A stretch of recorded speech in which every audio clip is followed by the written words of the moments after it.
අයිබෝවන් හෙට රට යන අත හෙට දවසේ අපේ රට යා යුතු අත පිළිබඳ අද දවසේදී අපි කරන කතා බහ හෙට රට යන අත අද දවසේ ආරම්භ කරන්නයි මේ සූදානම. හෙට කල් වැඩි මේ මොහොතේම හොයාගන්න ඕන උත්තර ගොඩක් රටක් විදියට අපි ඉස්සරහා තියෙනවා. බොහොම අමිහිරි අත්දැකීම් ගණනාවක් අපි පහුගිය කාලය තුල රටේ පුරවැසියන් විදියට රටේ ජනතාව විදියට පහු කරනවා. අපිට ඉතාමත් ඉක්මනින් කිසියම් උත්තරයක් අවශ්‍යයි. බෙසඳුමක් අවශ්‍යයි. ජනතාව සෑහෙන ඉස්සරහට ඇවිල්ලා ඉන්නේ. අපි බලාපොරොත්තු වෙනවා අපේ පාලකයන් වේවා, දේශපාලකයන් වේවා, දේශපාලන අධිකාරිය වේවා, වෙනත් සංවිධාන වේවා. අපි බලාපොරොත්තු වන මේ ඉක්මන් සහනය අපේ ජීවිතවලට, අපේ රටට ලබා දෙවි කියලා. බොහෝ දේවල් සිදු වෙමින් පවතින දේශපාලන හා සමාජ ආර්ථික වටපිටාවක අද දවසේත් අපේ ආරම්භ කරන්න සූදානම හෙට රට යන අත. අද හෙට රට යන අතින් අපි සාකච්ඡා කරන්නේ රට යා යුතු අත පිළිබඳව. ඒ සඳහා අද දවසේ අපි තාමත්ම ගෞරවයෙන් අපි මේ සාකච්ඡා සභාව වෙත ආරාධනා කරා ගෞරවනීය ස්වාමින් වහන්සේ නමකට. උන්වහන්සේ විශේෂයෙන්ම මේ අරගල භූමියට පවා වැඩම කරවමින් මේ ගැන සොයා බලමින් මේ දිනවල මේ රට මේ යන අත නිවැරදි කරන්න බොහෝ සෙයින් වෙහෙසෙන අති ගෞරවනීය ස්වාමීන් වහන්සේ නමක් අපි තාමත්ම ගෞරවයෙන් নমස්කාර පූර්වකව පිළිගනු ලබනවා. රාජකිරිය ජයසේකරාරාම වාසී ශාස්ත්‍රපති පස්සර මුල්ලේ දයාවංශ අපේ ගෞරවනීය ස්වාමීන් වහන්සේව අපි ස්වාමීන් වහන්සේ අපි තාමත්ම নমස්කාර පූර්වකව ගෞරවයෙන් පිළිගන්නවා. දවසේ අපේ මේ වැඩසටහන වෙත අවසරයි ස්වාමීන් වහන්සේ. ඒ වගේම අද දවසේත් අපේ මේ සාකච්ඡා සභාව තුළ අපේ ගරු සභාපතිතුමා ඉන්නවා. තියෙන සභාපති ශාන් වික්‍රමසිංහ මැතිතුමා ගරු සභාපතිතුමාවත් ආයුබෝවන් කියලා ගෞරවයෙන් පිළිගන්නවා. ඒ වගේම අපේ අධ්‍යක්ෂතුමා TNL අධ්‍යක්ෂ නීතිඥ සුදත් ජයසුන්දර මහත්මයාත් අදත් ඉන්නවා අපිත් එක්ක. අධ්‍යක්ෂ මහතුමාවත් ආයුබෝවන් කියලා ගෞරවයෙන් පිළිගන්නවා. හොඳයි හිතවතුනි, අපි ආරම්භ කරමු අද දවසේ අපේ මේ සාකච්ඡාව. මුල්නුත් සඳහන් කළ ආකාරයටම මුළු රටම රටේ ජනතාව විශ්වාස කරන්න පුළුවන් උත්තරයක් බලාපොරොත්තුවෙන් මේ මොහොතේ ඉන්නේ. කුමක් හෝ දෙයක් අපිට අවශ්‍යයි මේ මොහොතේ උත්තරයක් විදියට. ඒ මොකක්ද කියන එක තමයි අපි ඉස්සරහා තිබෙන ප්‍රශ්නේ. මම අද සාකච්ඡා සභාව ආරම්භ කරන්න කැමැති මගේ නායක ස්වාමීන් වහන්සේ වහන්සේගෙන් අපේ හාමුදුරනේ රටේ ජනතාව බලාපොරොත්තු වෙනවා කුමක් හෝ දෙයක්. හැබැයි කුමක් හෝ දෙයක්ම විය යුතුත් නැහැ. මිනිස්සු විශ්වාස කරන්න පුළුවන් මේ වලෙන් ගොඩ එන්න පුළුවන් උත්තරයක් අපිට අවශ්‍යයි. මොකක්ද මේ වෙන්නේ? මොකක්ද ඇත්තටම වෙන්න ඕනේ? අපි කොහොමද ගෞරවනීය ස්වාමීන් වහන්සේ අපේ මේ සාකච්ඡාව ආරම්භ කරන්නේ? අවසරයි. ඇත්ත වශයෙන්ම අපි මේ සාකච්ඡා සභාවට මේ වගේ අරගල භූමිය තුලත් සමාජයත් ගිනිගෙනමින් දැවෙන මොහොතක ආධ්‍යාත්මික නායකත්වයට ආරාධනා කිරීම පිළිබඳව TNL ආයතනයටත් සභාපතිතුමන් අධ්‍යක්ෂතුමන් ඇතුළු ඔබ හැමදෙනාටම අපේ කෘතඥතාවය පළ කරනවා. ඇති වී තිබෙන තත්වය පිළිබඳව අමුතුවෙන් පැහැදිලි කරන්නට අවශ්‍යතාවයක් නැහැ.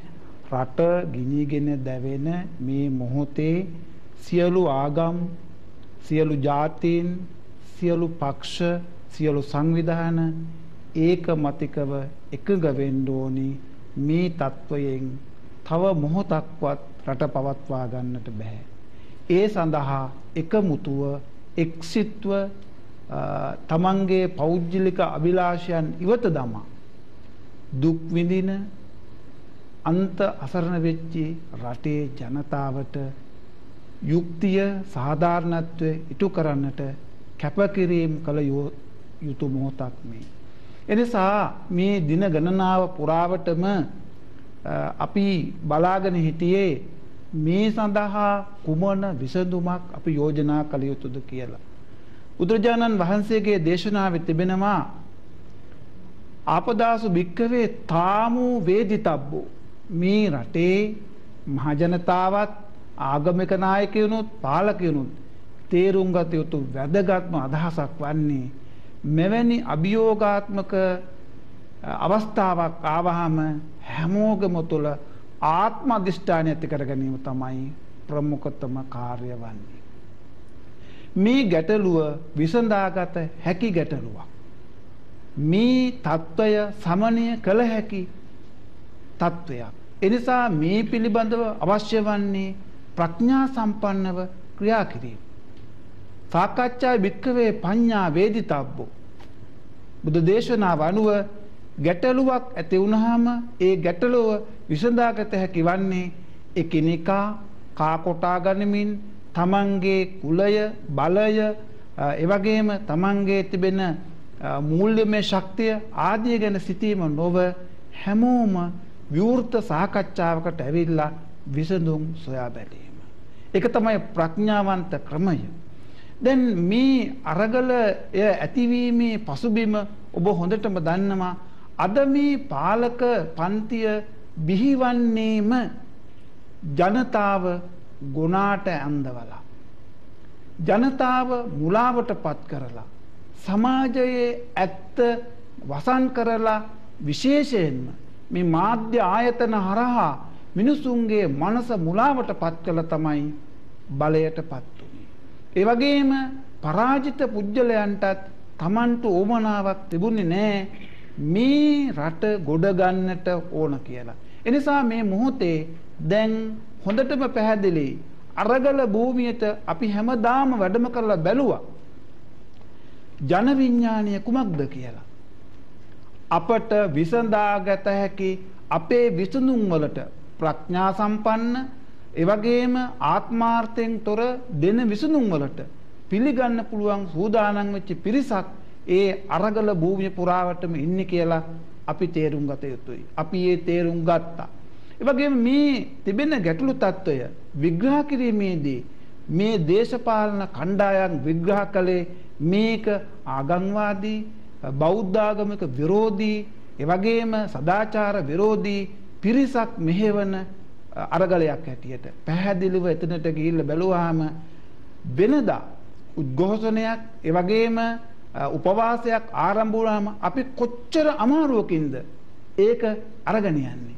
මේ රට බෙදන්න පසුගිය විශේෂයෙන්ම මේ ආණ්ඩුවේ හැරගිය අග්‍රාමාත්‍යවරයා අගමැති පදවිය දරන වෙලාවේ ඇතිවෙච්ච සුනාමි සහන මණ්ඩලය පිළිබඳ සාකච්ඡාවේදී ඇතිවෙච්ච උපවාසයේදී අපේ ආචාර්ය රෝමල්පේ සෝබිත හාමුදුරුව උපවාස කරද්දී අපි දැක කොච්චර අමාරුද මේක පවත්වාගෙන යන්නේ. ඒත් මේ භූමිය එහෙම නෙවෙයි. අපි මේ ගැටුම් ASCII දකින්නවා සුබවාදී ප්‍රතිඵලයක්. මුළු ලෝකයම පෙන්නවා ලංකාවේ මිනිස්සු සාමකාමී අරගලයක යෙදෙන ආකාරය. එහෙනම් අපි හඳුන්නේ දැන් ඔබ වහන්සේත් පැහැදිලි කරන ආකාරයටම මූලිකවම ඔබ වහන්සේ පැහැදිලි කරන අපිට මේක විසඳ ගන්න පුළුවන් ප්‍රශ්නයක්. විසඳ ගන්න පුළුවන්. ඒ වගේම අරගල භූමියේ තරුණයන් වේවා වැඩිහිටියන් වේවා මේ සක්‍රියව මේ සම්බන්ධයෙන් සම්බන්ධ වෙලා ඉන්න කොට්ටාශය ලේස්ති නේ උත්තරයක් පිළිගන්න.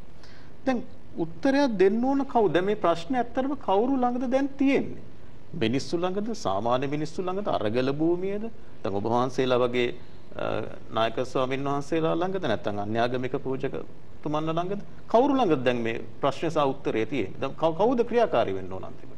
අනිවාර්යයෙන්ම මේකේ අපේ අතිගරු මහානායක මහා ස්වාමීන්ද්‍රයන් වහන්සේලා ඒ වගේම කාඩිනල්තුමා ප්‍රධාන කතෝලික ක්‍රිස්තියානි ආගමික නායකයන් ඒ වගේම හින්දු ඉස්ලාමීය ආගමික නායකයන් මේ සැවොම මේ අතරමැදියන් ලෙස තුන්වෙනි පාර්ශ්වයක් ලෙස මැදිහත් විය යුතුයි. ඒක තමයි මේකට උත්තරය. ඒ සඳහා පසුබහින්නට ආපසු හැරෙන්නට අවස්ථාවක් මොහොතක් නැහැ. ඒ නිසා මම හිතන්නේ ඒ කාර්ය දැනටමත් ආගමික නායකයන් ඉටු කරමින් පවතිනවා. එහෙමයි. ස්වාමීන් වහන්සේ අපි තවදුරටත් සාකච්ඡා කරමු ඉදිරියටවලදී මේ කාරණා සම්බන්ධව. මම කැමති අපේ කරු සභාපතිතුමා වෙත යොමු වෙන්න. අධ්‍යක්ෂුණි මට මතකයි අපි නිතර මේ ගැන කියන කතාවක් අපේ කරු සභාපතිතුමා හිතන්නේ මේ ප්‍රශ්න මේ විදියට සමහර මිනිස්සුන්ට දැනෙන්නත් ඉස්සෙල්ලා මේ විදියට එළියට එන්නත් ඉස්සෙල්ලා කාලයකට ඉස්සෙල්ලා මේ දේ වෙන බව කිව්වා. දේශපාලඥයන් මිනිස්සුන්ට එපා වෙන මට්ටමට ඒ කියලා කිව්වා. මේ වගේ ගැටලු ඇති වෙයි මේ රටේ කියලා කිව්වා. හැබැයි ඉතින් ඒක අහුම්කම් දුන්නද කියන ප්‍රශ්නයක් තමයි අපේ ගවර්නර් ස්වාමීන් වහන්සේ සඳහන් කරන එක්තරා අවස්ථාවක මාධ්‍යත් මේ අන්දවීමට වග කියන්න ඕන කියලා මිනිස්සුන්ට. මම හිතන්නේ ලංකාවට රූපවාහිනී හඳුන්වලා දීපු ගරු සභාපතිතුමත් යම් තාක් දුරට එකඟ වෙනවා ඇති මේ කාරණා සම්බන්ධයෙන් සමහරු කරපු දේවල් සම්බන්ධයෙන්. හැබැයි දැන් අවසානයේ මේ වගේ තැනකට ඇවිල්ලා දැන් අපිට ඉතාමත් ක්ෂණික උත්තරයක් ඕන. අර සාමකාමී අරගල බිම ගැන අපේ ස්වාමීන් වහන්සේ පැහැදිලි කරනවා. හැබැයි දැන් බොහොම ගැටලුකාරී තත්ත්වයක් බවට මේ සාමකාමී අරගල බිම දින 30ක් 31ක් ගල් කැටයක්වත් ගන්න නැතුව එතන හිටපු තරුණයන්ට ප්‍රහාර එල්ල වෙන. ඊට පස්සේ රට බොහොම අඳුරු තැනකට දින කිහිපයක් පැය කිහිපයක් තුල යොමු වෙනවා. දැන් මේ තත්ත්වයට උත්තරයක් විදියට අපි හදා ගන්න ඕන මොකද කොහොමද ඔබතුමා අපේ සාකච්ඡාව ආරම්භ කරන්නේ? චාමික මෙතන මේ ප්‍රශ්නයක් තියෙනවා. මේ ප්‍රශ්නෙට දේශපාලන අය වක්‍ර විදියට හරි සම්බන්ධ වුණා. ඒක නවත්තන්න බෑ. දැන් දේශපාලන අයට පාරේ යන්න පුළුවන්. ඒගොල්ලන් එනවා മന്ത്രിකම් ඉල්ලන්න, අරවා ඉල්ලන්න එයි. ආයෙ නැවත ගියවල් පිටිචේව හදාගෙන එයි. ඒගොල්ලන් පාරේ යන්න පුළුවන්. පාරේ ඉන්න මිනිස්සුන් ගණන් ගන්නේ නැහැ ඒගොල්ලන්. ගුටි කන්නත් වෙයි. ඊට වැඩි ලොකු වෙයි. ඒගොල්ලෝයි අපිව ගණන් ගත්තේ නැත්නම් දැන් ඒගොල්ලන්ට අපිව ගණන් ගන්න වෙලා. මේක වෙනවා කියලා අපි කිව්වා. මේක වෙයි මහජනයේ ප්‍රශ්න තියෙනවා. ඒ ප්‍රශ්න කරන්න කියලා. නමුත් මොනවද කිව්වේ? ස්වාමීන් වහන්සේ කිව්වා වගේ. මොකුත් නැහනේ. බුදුහාඳුන් ධර්මයේ තියෙනවා. ditta ධම්ම වේදනීය කර්මයේ තියෙනවා. ඔන්න ඕව වෙනවා. අයුක්තියෙන් එක්කව කරාගත්ත මුදල් කොහොම හරි යනවනේ. අපිට අනික් වේල එනකන්වත් අපි දන්නේ නැහැ. මොකද්ද වෙන්නේ කියලා. අපි පුළුවන් තරම් අපේ වැඩ කරන සේවකයන් බලාගෙන ඉන්නවා. මේගොල්ලන්ට ඒක නැහැ. දැන් එක මහත්තයෙක් ගෙදර මම දැක්ක මුවෝ ඉන්නවා, ආවෝ ඉන්නවා, සත්තු ඉන්නවා. ජොන්සන් ෆර්නැන්ඩෝ මහත්තයා ගෙදර. මේ මොනවද මේ ඇති කරන්නේ ෆාම් එකක් වගේ. ගෑස් ටැංකියක් තිබුණා. ගෑස් ටැංකිය 60ක් තිබුණා. අර තාමිනිලා 400ක් තිබුණා. පෝර බෑග්. පෝර දාලා වගා කරන්නේ. හරිනම් ඒගොල්ලන් හිටවන්න ඕනේ ඒ වේවන්ද. පෝර කියන්නේ කාබනික් ගැන තියෙන්නේ යූරියා හැබැයි. යූරියා. අන්න ඒකයි. ඉතින් තමන්ගේ මෙවල්. දැන් අපේ තේ වගාව එහෙමම ගිහින් මේක තේ වගාවටවත් දුන්නා නම් ලොකු දෙයක් නේ. එච්චරම නෑ. ඒක ටිකක් හරි දෙන්න බලන්න. ඒකත් නෑ. පෝර ගෑස් අම්මලා කොච්චර ඉන්න උදේ 5 ඉඳන් රාත්‍රී 10 වෙනකන් ඉන්නවනේ බෝලින් වල. මේ මොනවද? දැන් 60ක් මොනවද? මේ පැය ගානක නැති නීතිය පොඩ්ඩක් ලිහිල් කරාද උදේනේ. ඔව්. කොහොමද මිනිස්සුන්ගේ ජන ජීවිතය කොහොමද ගෙනියන්නේ? දැන් අරක්කු බෝතල් දුන්නා. ඊදුරු බෝතල්නේ. ඒ වගේ. ඉතින් බේරි වැටුණා. කරන්න දෙයක් නැහැ. ඔබට එනවනම් එන්න ඕනේ. දැන් ඒකට වැඩේ තියෙන්නේ essential service එකේ පාරේ එක්කෙනා ඉන්නේ. එයා කියන ඉරකාරය නැහැලු වටර එක. ඉතින් එයා කියන්නේ කොහොමද නැහැ කියලා. මේ කියනවානේ. ඒ මිනිස්සු කියන අපි ඉව කියලා. ඒකට ජේලර් පැක කියන්නේ. ඒ හිරගෙදර ලොක්කවක් කරන්න. උගු හිරගෙදර වාක්කාරය කරන්න. දැන් අපිට කියනවානේ හොයලා දෙන්න කියලා. ඔව්. අපිට හොයලා දෙන්න. ඇයි එයාට හොයාගන්න බැරි? එයා කරේ එහෙම. එයා අස්සලා මෙව කරන්නේ. ඒක නිකන් අර හොරාගේ අම්මගෙන් පේන බලනවා වගේ IGP තුමයි කොළඹම කියන කතාවනේ. එතෙන්ට ඇවිදින්. ඇයි නැවැත්තේ නැත්තේ? ඒක උදාහරණ හරියට තියෙනවා. අපි සියලු දෙනා ප්‍රචණ්ඩත්වය ප්‍රතික්ෂේප කරන එක හැම විටම කියලා තියෙනවා. හැබැයි මේ තැනට ගේන්න පුළුවන් වෙනවා. අනුගාන එහෙම වුණායින් පස්සේ මේක නිවන්න අපිට පුළුවන් වෙනවා. දැන් හරි අපිට උත්තරයක් හදාගන්න පුළුවන් වෙනවා. ඔව්. අධ්‍යක්ෂකවනි. ඔව් අපිට මේ රටේ මිනිස්සු ටිකක් ඉස්සරහට ගිහිල්ලා මේ දේශපාලඥයන් ප්‍රතික්ෂේප කර මේ දේශපාලන සංස්කෘතිය මම හිතන්නේ ප්‍රතික්ෂේප කර පුද්ගලයන් වශයෙන් වෙනම නොගත්තත් ගත්තත්. හැබැයි දැන් අපිට උත්තරයක් හොයන්න වෙන්නේ එතනින්ම තමයි. එතනින්ම තමයි. මේක අරාජික වෙලා නිකන් බලන් ඉඳලා ගහගෙන මරාගෙන එහෙම බෑ මිනිස්සුන්ට මීට මාසයකට ඉස්සෙල්ලා තිබ්බ ප්‍රශ්නම තමයි අදටත් තියෙන ඊටත් වැඩිය වැඩිපුර. මොකක්ද අපි හොයාගන්න ඕන උත්තරේ එතකොට? දැන් චාමික මහත්මයා දැන් මේ අය කියන විදිහට දැන් අපේ කර්තර ස්වාමීන් ගිහිල්ලා තියෙනවා ගාලු මොදරට.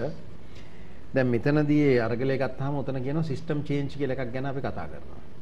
තරුණයා ගැන. තරුණයා සහ තරුණයන්ගේ අභිලාෂයන්. හරි? හැටියට ගන්නකොට කියනවා මෙතන සිස්ටම් චේන්ජ් එකක් අවශ්‍යයි කියලා අපිට. එතකොට මේ සිස්ටම් චේන්ජ් කියන එක මොන අතින්ද ගන්න කියන එකත් අපිට වැදගත් වෙනවා මොන පැත්තෙන්ද ගන්න කියලා. මොකද අපි දැක්ක අර අපේ සභාපතිතුමා කිව්වා වගේ කලහකාරී ලෙස හැසිරෙව්වා සමහරලාට ඕන කමින්ම කරපු දේවල් ප්‍රතිප්‍රහාරයක් එතනට ගියා. හැබැයි ඒ එක්කම අපි දැක්ක ප්‍රචණ්ඩත්වය හැමතැනම රට දිවෙන පුරාම දිව ගියා පැය කීපයක් තුළ ගෙවල් කීපයක්ම ගිනිබත් වුණා.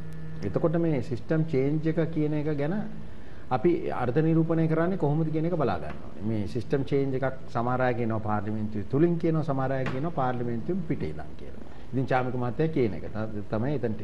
හැබැයි පාර්ලිමේන්තුවෙන් පිටේ ඉඳන් කරනවා නම් ඒක ඉතින් විප්ලවයක් වෙනවා. ඒතකොට සිස්ටම් චේන්ජ් එක ඇතුලේ ඉන්න ඕනේ පාර්ලිමේන්තුව හරහා තමයි ඉන්න ඕනේ. දැන් මේකට අපිට මුල පුරාණ පුළුවන් ওই විදිහටම සිස්ටම් චේන්ජ් එකක් 53 දී හර්තාල් එක. ඔය විශේෂයෙන්ම අපි දෙනවාට හාල් 725ට දීලා 770ක් කරා කියලා ඒ හා සම්බන්ධව ලොකු විදියට හර්තාල් කියන එක. ඒක ඉන්දියානු නමක්, ඒක ගාන්ධි. මේ ගාන්ධිජී කියලා කියන්නේ නේ, මහත්මා ගාන්ධිතුමා කරපු ක්‍රමවේදයක්, අවිහිංසා ක්‍රමයක් කරා තමයි කරනවා කියලා. හැබැයි එතන ප්‍රචණ්ඩත්වය තිබ්බා. එතන එහෙම කිව්වට ඒ හර්තාල් කියන නම එහෙම ආවට ගුජරාටි නමක් කිව්වට 1953 ඕක එක දවසකට කියලා ඇවිල්ලා ඕක දවස් කීපයකට ගියයි කියලා කියනවා. මම හිතන්නේ අපි නම් හිටියේ නෑ. හැබැයි ඒ අවදීදී මම එහෙම අහලා තියෙන්නේ. එතකොට එතනදී ඒක උනේ මොකක්ද උනේ? ඒක ලංකා සමාජ පක්ෂය තමයි ඉදිරිපත් වෙලා අපේ ප්‍රධාන විපක්ෂයකට හිටු. එතකොට එතනින් එහාට මොකක්ද උනේ? එතනින් බිහි වුණා අලුත් පක්ෂයක්, ශ්‍රී ලංකා නිදහස් පක්ෂය. සිස්ටම් චේන්ජ් එකක් එතන. ඒ විදිහකට ගත්තොත් එහෙම. දැන් මෙතනදී කොහොමද වෙන්නේ කියන එක. දැන් අපි දකිනවා ඔය අරගල භූමියේ සාමකාමීව කරනවා කියනකොට ඉතින් ඕකට හුඟක් කට්ටිය ඉන්නවා. මාටින් ලූතර් කිං මෙහෙ කොහෙද ඇමරිකාවේ සුදු කළු ප්‍රශ්නේ තිබේදී ඔය වගේම තමයි කරේ. ඒතකොට මැල්කම් එක්ස් ඔය වගේම කළු අයට දෙන්නේ නැති, කළු ජාතිකයන්ට කෑම දෙන්නේ නැති තැන් වලට ගිහිල්ලා ඒගොල්ලෝ එතන ඉඳගෙන ඉන්නවා. ඒගොල්ලන්ට කෑම දුන්නේ නැතුනම ඒගොල්ලෝ ඒත් ඉඳගෙන ඉන්නවා කඩේ වහනකම්. ඒතකොට ඊළඟ දවසේ එක්කෙනා දෙන්න වෙනවා, දෙන්න තුන් දෙනා වෙනවා, හතර දෙනා පස් දෙනා වෙනවා. අවිහිංසාවාදීව කරා. මැල්කම් එක්ස් ඊට වඩා ප්‍රචණ්ඩත්වය හරහා තමයි කටයුතු කරගෙන ගියේ. මගේ සීනියර් සැබෑවීමක් කියලා ලොකු කතාවකුත් තියෙනවානේ. මාටින් ලූතර් කිං සම්බන්ධව කතා කරනකොට කොහොමද එතුමා කරේ කියලා. ඒතකොට බස්වලත් එහෙමයි. බස්වල කළු මිනිස්සුන්ට ඉඳගෙන යන්න බෑ. සුදු මිනිහෙක් ආවම සීට් එක දෙන්න ඕනේ. එතකොට එතනදී ඉඳගෙන ගිහිල්ලා කොහොම හරි ඒ අයට කළු ජාතින්ගේ අයිතිය එතනින් තහවුරු කරගත්තා. ඉදිරියට තවමත් තියෙනවා. ඔය ප්‍රශ්නේ කළු සුදු ප්‍රශ්නේ. හැබැයි මම කියන්නේ මෙතන මේ සිස්ටම් චේන්ජ් සහ මේක ව්‍යවස්ථාව තුලින් ඇතිවි යුක්තක් කියන එක තමයි මම දකින්නේ. ඊට පරිබාහිරව ප්‍රචණ්ඩත්වයේ හරහා මේක ගන්න ගියොත් වෙන පැත්තකට ඔක දිව යන්න පුළුවන්. දැන් කියන්නේ පීඩිත ජනතාව නෙමෙයි මෙතන ඉන්නේ කියලා. ගාලු මෝදර. එහෙම කතාවක් ගේනවා. එතන තියෙන්නේ නිකන් බොරු නිකන් විසිතුරු දෙයක් හැටියට සලකනවා. ඒක තමයි මම බොහොම කිම්පින් කියන්නේ අපේ ස්වයංනාංශයට අපිට ඒක නිවැරදිව පැහැදිලි කරන්න. මම තවදුරටත් පැහැදිලි කරන්නේ. එයා කියන්නේ මෙතන විලාසිතාවන්ගෙන් පිරීලා මෙතන එන මිනිස්සු මොනව කරනවද කියලා දන්නේ නැහැ. වෙන වෙන දේවල් වෙනවා. කතා බහට ලක් වෙනවා. ජාතිය සංස්කෘතියට සහ බෞද්ධ ආගමට ලොකු පහරක් වෙනවා. සමහර අය කියනවා මෙතන එක එක අපච්චිලා ඉන්නවා මෙතන, එක එක සිංහල විශාරදයෝ ඉන්නවා මෙතන, එක එක කට්ටිය ඇවිල්ලා මෙතන ප්‍රශ්නයක් ඇති වුණා කියලා. ඉතින් කෙසේ වෙතත් චාමිකාවත්ත මම නම් හිතන්නේ උතනදී ඒ සිස්ටම් චේන්ජ් කියන එක මොකක්ද කියන එක අපි හරියට දැනගන්න ඕනේ. මොකක්ද කියලා. 225 මේක පහ කියන එකද ඔය ගෝඨා ගමෙන් කියන්නේ? නැත්නම් 225 මේ පහ කියනකොට එහෙනම් කවුද මේක ගෙනෙන්නේ? කොහොමද මේ අය ආදේශ කරන්නේ? ඒකට ව්‍යවස්ථාමයම විසඳුමක්ද අවශ්‍ය? 19 වෙනි ව්‍යවස්ථා සංශෝධනය මෙතනට ගෙන යාමෙන් පමණින් මේක හරියනවද? නැත්නම් ගෑස් ආහාර, ඒ කියන්නේ අපි දකින ප්‍රධාන දේවල් තියෙනවනේ, ඉන්ධන ආහාර හිංගේ දැන් එතකොට මිල හන්දා, ඒ කියන්නේ අධික උද්දමනය හන්දා. ඉතින් මේවායින් සෑහීමකටපත් වෙනවද? ඒකද සිස්ටම් චේන්ජ් එක. ඒක ගන්න ඕන ලැබුණොත් සිස්ටම් චේන්ජ් එක අමතක වෙනවද? ඒකයි. ඕක නැත්තම් අපිට තේරුම් බේරුම් කරගන්න බෑනේ මොකද්ද අපි ඉල්ලන්නේ කියන එක. ඉතින් එතකොට තරුණයා කියනකොට තරුණයාම පමණක් ඉලක්ක කරගෙන මේක කරන්න පුළුවන්ද බැරිද? මොකද තරුණයන්ගේ ආකල්පයේ ගේ තියෙන ජවය ඒක පාවිච්චි කරලා කරන ක්‍රමයක්ද මේක? මොකද්ද මේ? එතකොට තරණයත් එක්ක මෙතන පළපුරුදු අය සිටිය යුතුද? මේ අය ගෙනියන්නේ කොහොමද? දිශාව කොහොමද? මම හිතන්නේ මහා සංඝරත්නයට සහ අනිකුත් පූජක නායකවරුන්ට මේ අනිත් විවිධ ආගම් වල එයාට ලොකු කාර්යභාරයක් හිටියලා නායකත්වයක් නැහැ, මෙහෙයවීමක් නැහැ කියලා තමයි චෝදනා තියෙනවා. ඒකයි. ඉතින් එතනදී මේ තරුණයා සිස්ටම් චේන්ජ්, අරගලය, පීඩිත ජනතාව මේ සීළු දේම ඔක්කොම කැටි වෙලා ඇවිල්ලා තියෙනවා. දැන් මේකට හරියට විස්තරයක් අපිට දැනගන්න ඕනේ. ඒක ඇතුලේ කියනවා මේ ගසා කෑම් තිබ්බා පෙර රාජ්‍ය විසින්, කියන්නේ දැන්ට පවතින රාජ්‍ය කියන්නේ තාම එතනනේ තියෙන්නේ. එතන ඕන් විසින් මෙහෙන් ගසා කෑමක් කරා ඒවා හිලව් කරගන්න ඕනේ, ඒව නැවත ලබා ගන්න ඕනේ, ලබා ගන්න ක්‍රමවේද මොනවද? ඔම කතන්දර ගොඩක් තියෙනවා. හැබැයි දැනට මොකක්ද ඕනේ? දැන්ට ඕනේ ඩොලර් ටිකයි සල්ලි ටිකයි රටට ගෙනහල්ලා කොහොම හරි හිට ගන්න ඕනේ කියන තැන තමයි සාමාන්‍යයෙන් තියෙන්නේ. හැබැයි ඒක මම හිතන්නේ తాවකාලිකයි. ඊට යට මේ මොකද්ද මේ අයගේ අරගලිය ඕනේ කියලා. 88 89 පස්සේ අර වෙච්ච දේ තමයි තරුණයාට යම් කිසි විදියකට ඒ හන්දා විශේෂ වාර්තාවකුත් ආවනේ අපි කතා කරලා තියෙනවා ඒක හරහා උන්ට යම් කිසි විදියකට මේ දුන්න අවස්ථාවක් දේශපාලනයට එන්න. එතකොට මේ අරගල හරහා වෙච්ච දේවල් මම කියන්නේ. එතකොට 72 වුණා 88 89 වකවානු වුණා දැනුත් ඒ වගේ එකක් වෙලා ප්‍රචණ්ඩත්වයටත් ගියා මේක. එතකොට දෙපැත්තක් එනවා. මේ සැර දෙපැත්තක් එනවා. මේ සැර කියනවා අවිහිංසාවාදී කියනවා අනිත් පැත්තෙන් දුවනවා වෙන රැල්ලක්. එතකොට මේ රැලි දෙක මොකද්ද කියන එක අපිට අඳුර ගන්න තාම අමාරුයි. කවුද නියමෝ කොහොමද මේක කරන්නේ? අපි කියන්නේ ප්‍රචණ්ඩත්වය අපි එකේලා ප්‍රතික්ෂේප කරනවා. හැබැයි මේක හරියට තේරුම් ගන්න තැන හරියට බෝලේ කොතනටද දාන්න ඕන කියන එක මම හිතන්නේ කවුරුත් දන්නවා. දැන් හොඳයි අපි කතා කරමු මේක මම හිතන්නේ මගේ ජයන ස්වාමීන් වහන්සේට පුළුවන් වෙයි මේ සම්බන්ධයෙන් පැහැදිලි කිරීමක් කරන්න. අපිට අරගල භූමියේ නිශ්චිත මතය මේකයි කියලා එහෙම ඒක නිශ්චිතාකෘතිකුත් නෙමෙයි මම හිතන්නේ ඇත්තටම. මේකින්ද අපිට ඒ කෙලින්ම නියෝජනය කරන්න බැරි වුණත් හැබැයි මේ තරුණයන් වේවා වැඩිහිටියන් වේවා කලාකරුවන් වේවා මේ පිරිසගේ මූලික අදහස මොකක්ද කියන එකට අපිට කිසියම් අදහසක් ලබා ගන්න බැරි කමකුත් නැහැ. දැන් අපේ කරු අධ්‍යක්ෂමත් යම් පැති ගණනාවක් එතුමා මේ සාකච්ඡා සභාවට අරගෙන එනවා. එකක් ඔවුන්ගේ අරමුණ මොකක්ද? ඇයි එහෙම දෙයක් වුනේ? ඊට පස්සේ මේ ප්‍රචණ්ඩත්වය කියන එක කොහොමද මෙතනට එකතු වෙනවා? අපිට මතකයි. කළු ජූලියේ කාලේ 88 89 නේ. දැන් ඒව නම් අධ්‍යක්ෂමනේ දැන් අපි දැක්කේ නෑනේ. ඒ දවස්වල දැක්කේ නෑ කියන මං දැන් මේක නම් හැබැයි අර උඩේ ඒක තමයි මං කිව්වේ. හැබැයි මේ පාර ලයිව් පෙන්නුනා අපිට. ඔව් ලයිව් පෙන්නුනා. අන්න ඒකයි වෙනස. ඒ අනිත් එක ඒක ගියා මුහුණු පුතේ ගියා මේ තැන් දුන්නා මේවක් මේ තැන් ප්‍රචණ්ඩත්වය නිර්මාණය වෙන විදිහ අපි ලයිව් දැක්කා. අපි ලයිව් දැක්කා. දැන් ඒ කාලේ ඒ අත්දැකීම නේ. ඔව්. හැබැයි මේකේම නේ මේක අපි විතර නෙමෙයි මුළු ලෝකෙමත් දැක්කා. අනිත් එක හොඳ නෑ චාමිකවන්ද. මොකද අපි බෞද්ධ ආගමික රටක් හැටියට අන්තිමට අර මිනිසුන් දාලා ඇදගෙන එනකොට අර කවුද මරණ මහත්මයෙක් අර පොළොන්නරුව පැත්තේ. දැන් මේ ප්‍රචණ්ඩත්වයේ ඉවහා ගියා කිව්වහම උතනදී වෙන දේ තමයි ලංකාවට තියෙන ඒ පිළිගැනීම සහ අපි දන්නවා අපේ සංචාරක කර්මාන්තයේ සිළු දෙම තියෙනවා. ඉතින් මම හිතන්නේ ඒක ලංකාවේ ප්‍රතිරූපයට හොඳ වදි කියන. හොඳමදි නේ හොඳ නැහැ. කොහෙද නැහැ. ඒක. හොඳයි. අපි කොහොමද මේ ඒ වුණාට ප්‍රතිරූපය ගැන සුවත් නැත කිව්වට එකක් කියන්න ඕනේ. දැන් ඕක ලයිව් පෙන්වුවේ නැත්තම් ආරක ගන්ධ මොනවද කියන්නේ? මුන් ඇදින් ගැහුවා අපිට. දැන් මේක දැක්කා. දැක්කට කියන්න බෑ. අරහෙන් එන දේවල් ටික නවත්තන්න පුළුවන් වුණා ඊළඟට පියවර ගන්න ඕන මොකද ඇයි ඒක ගත්තේ නැත්නම් ඔක්කොම ටික මිනිස්සු බලාගෙන ඉන්නවා වතාවක් තියෙන ඔක්කොම තියෙනවා ඉතින් ජාවතන සභාපතිතුමා කියන විදිහට පොලිසිය කරපු ඉල්ලීම් පොලිසිය කියපුවා ඔව් පොලිසිය නොසැලකිලිමත්කම ඔය සියලු පොලිසිය මේක මේක ටික බොරු කරන්න පොඩ්ඩක් අමාරුයි කාලේ පොඩ්ඩක් වෙනස් වෙනද තාක්ෂණයත් එක්ක දැන් ඕකේ අනිත් පැත්ත තමයි දැන් එනකම් අපේ ගරුතර සොයන්නාංශගෙන් මම ඇහුවා ඔය කටයුත්ත ඔය ගෝඨගම මම හිතන්නේ සොයන්නාංශෙම කියයි. උන්වහන්සේලා ගිහිල්ලා මේක පැහැදිලි කිරීමක් අහලා තියෙනවා. මෙතන මේ ඇඳුරු නීතියේ අවස්ථාවන්හිදී මෙවැනි පෞද්ගලික ස්ථානවල මේක කළ හැකිද? මේක කළ නොහැකි කියලා කිව්වනේ ශබ්ද විකාශන යන්ත්‍ර පාවිච්චි කළා. අන්න ඒ සම්බන්ධව මම උන්වහන්සේගෙන් පොඩි ප්‍රශ්නයක් ඇහුවා. ඒක මම උත්තරේ දෙන්න යන්නේ නැහැ. මම හිතන්නේ සොයන්නාංශට කියන්න පුළුවන් ඒක. හැබැයි අර සභාපතිතුමා කියන පැත්තට ගියාම අර සභාපතිතුමා කියන වගේ සජීවී පින්තූර දැක්කේ නැත්තම් ඌව කරේ නැත්තම් කට්ටිය වඳුර ගන්නත් බෑ. මොකද්ද උනේ කියන එකත්. ඉතින් මේකේ දැන් මම ඒකයි කියන්නේ ලංකාවේ තියෙන මේ මුළු එකම ව්‍යාකූල තත්ත්වයක් තියෙනවා. චාමිකවත්. ඒක ASCII අරගොල්ල ලයික් කපාගෙන යනවා මේක කපාගෙන යනවා අර කපාගෙන යනවා අන්තික තෙල් ටිකක් ඉඳලා යනකම් වැඩේ වෙනවා. ඒතර මහ බැංකුවේ අධිපතිතුමත් කිව්වනේ සභාපතිතුමා දැන් තව සති දෙකයි බලන්න මේක වැඩේ හරි ගියේ නැත්තම් මට කරන්න බෑ. මත් හිටියදී මාත් යන්නම් කියලා. මාත් යන්නම්. ඉතින් එයා ආවේ මොනවට රස්සාව ගන්න. ඒකයි මං අහන්නේ. එයා ආවේ මොනවට රස්සාව ගන්න. දැන් යනවා කියලා. මෙන්න මිනිහෙක් ඉන්නේ දෙන්නේ. දේශපාලන ස්ථාවරත්වයක් ඇති කරගන්න නැත්නම් මම යනවා කියලා කියන්නේ නේ සර්වර්. එයා දන්නවා දේශපාලන ස්ථාවරයක් ඇති කරන්න අමාරුයි කියලා. එයා දැනගන්න ඕනේ මාස දෙකක්වත් තුනක්වත් ඉන්න ඕනේ. ඔව් ඉඳලා මේක හරියට දැනගන්න ඕනේ. මේ හැමෝම කවුරු හරි කරන්න ඕන ඊට පස්සේ මං කරන්නම් වගේ කතා තමයි හැමෝම. අනිත් දේශපාලඥයත් එහෙමයි නේද? දරුණුත් දේශපාලන කට්ටිය කියන්නේ මොකද්ද? මට දෙන්න එපා අද දෙන්න එපා. ප්‍රධාන විපක්ෂය කිව්වේ කතාවනේ.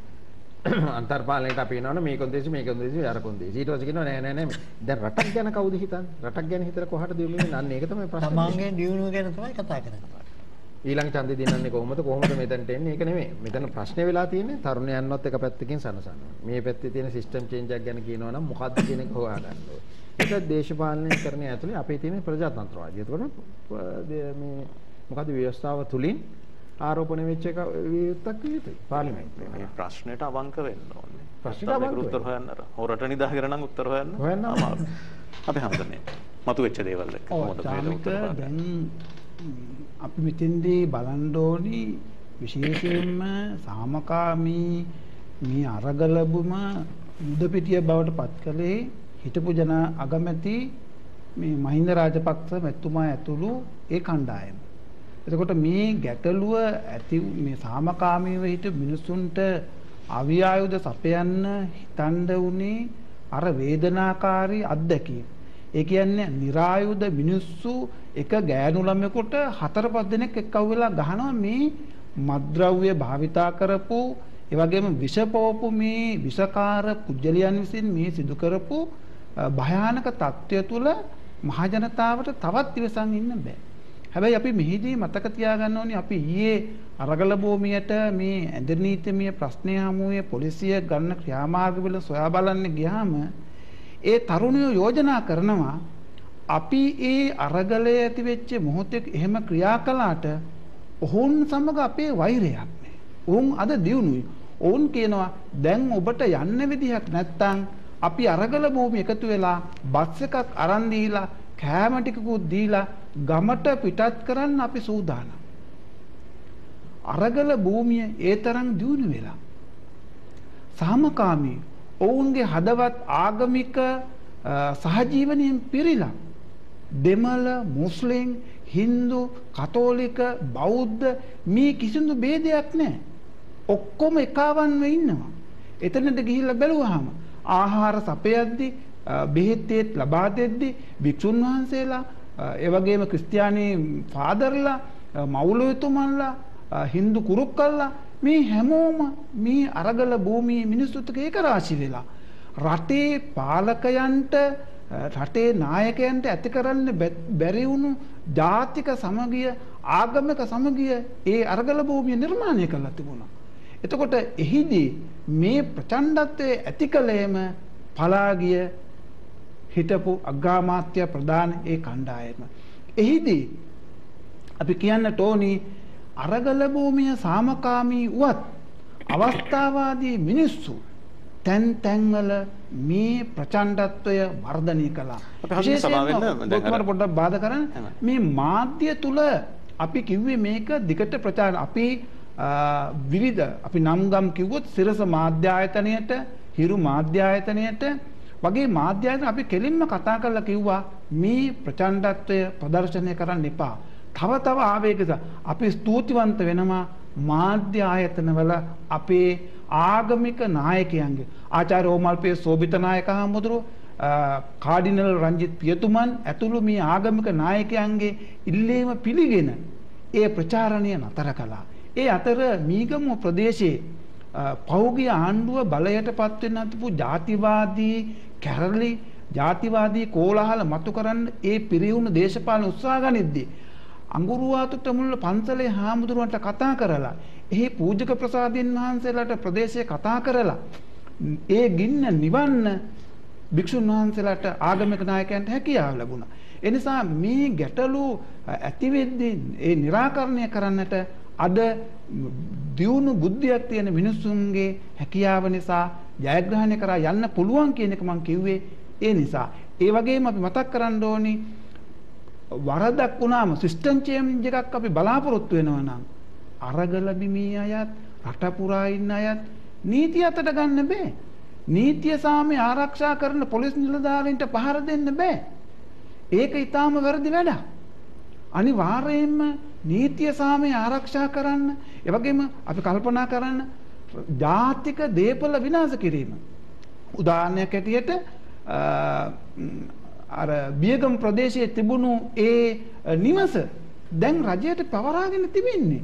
එතකොට ඒක විනාශ කරාම ඒ මුදල් මහජනයාගේ බදු මුදල් අපි කරන්න ඕනේ මොකද්ද මේ සිස්ටම් චේන්ජ් එකෙන් බලාපොරොත්තු වෙන්නේ? නීතිගරුක රටක්.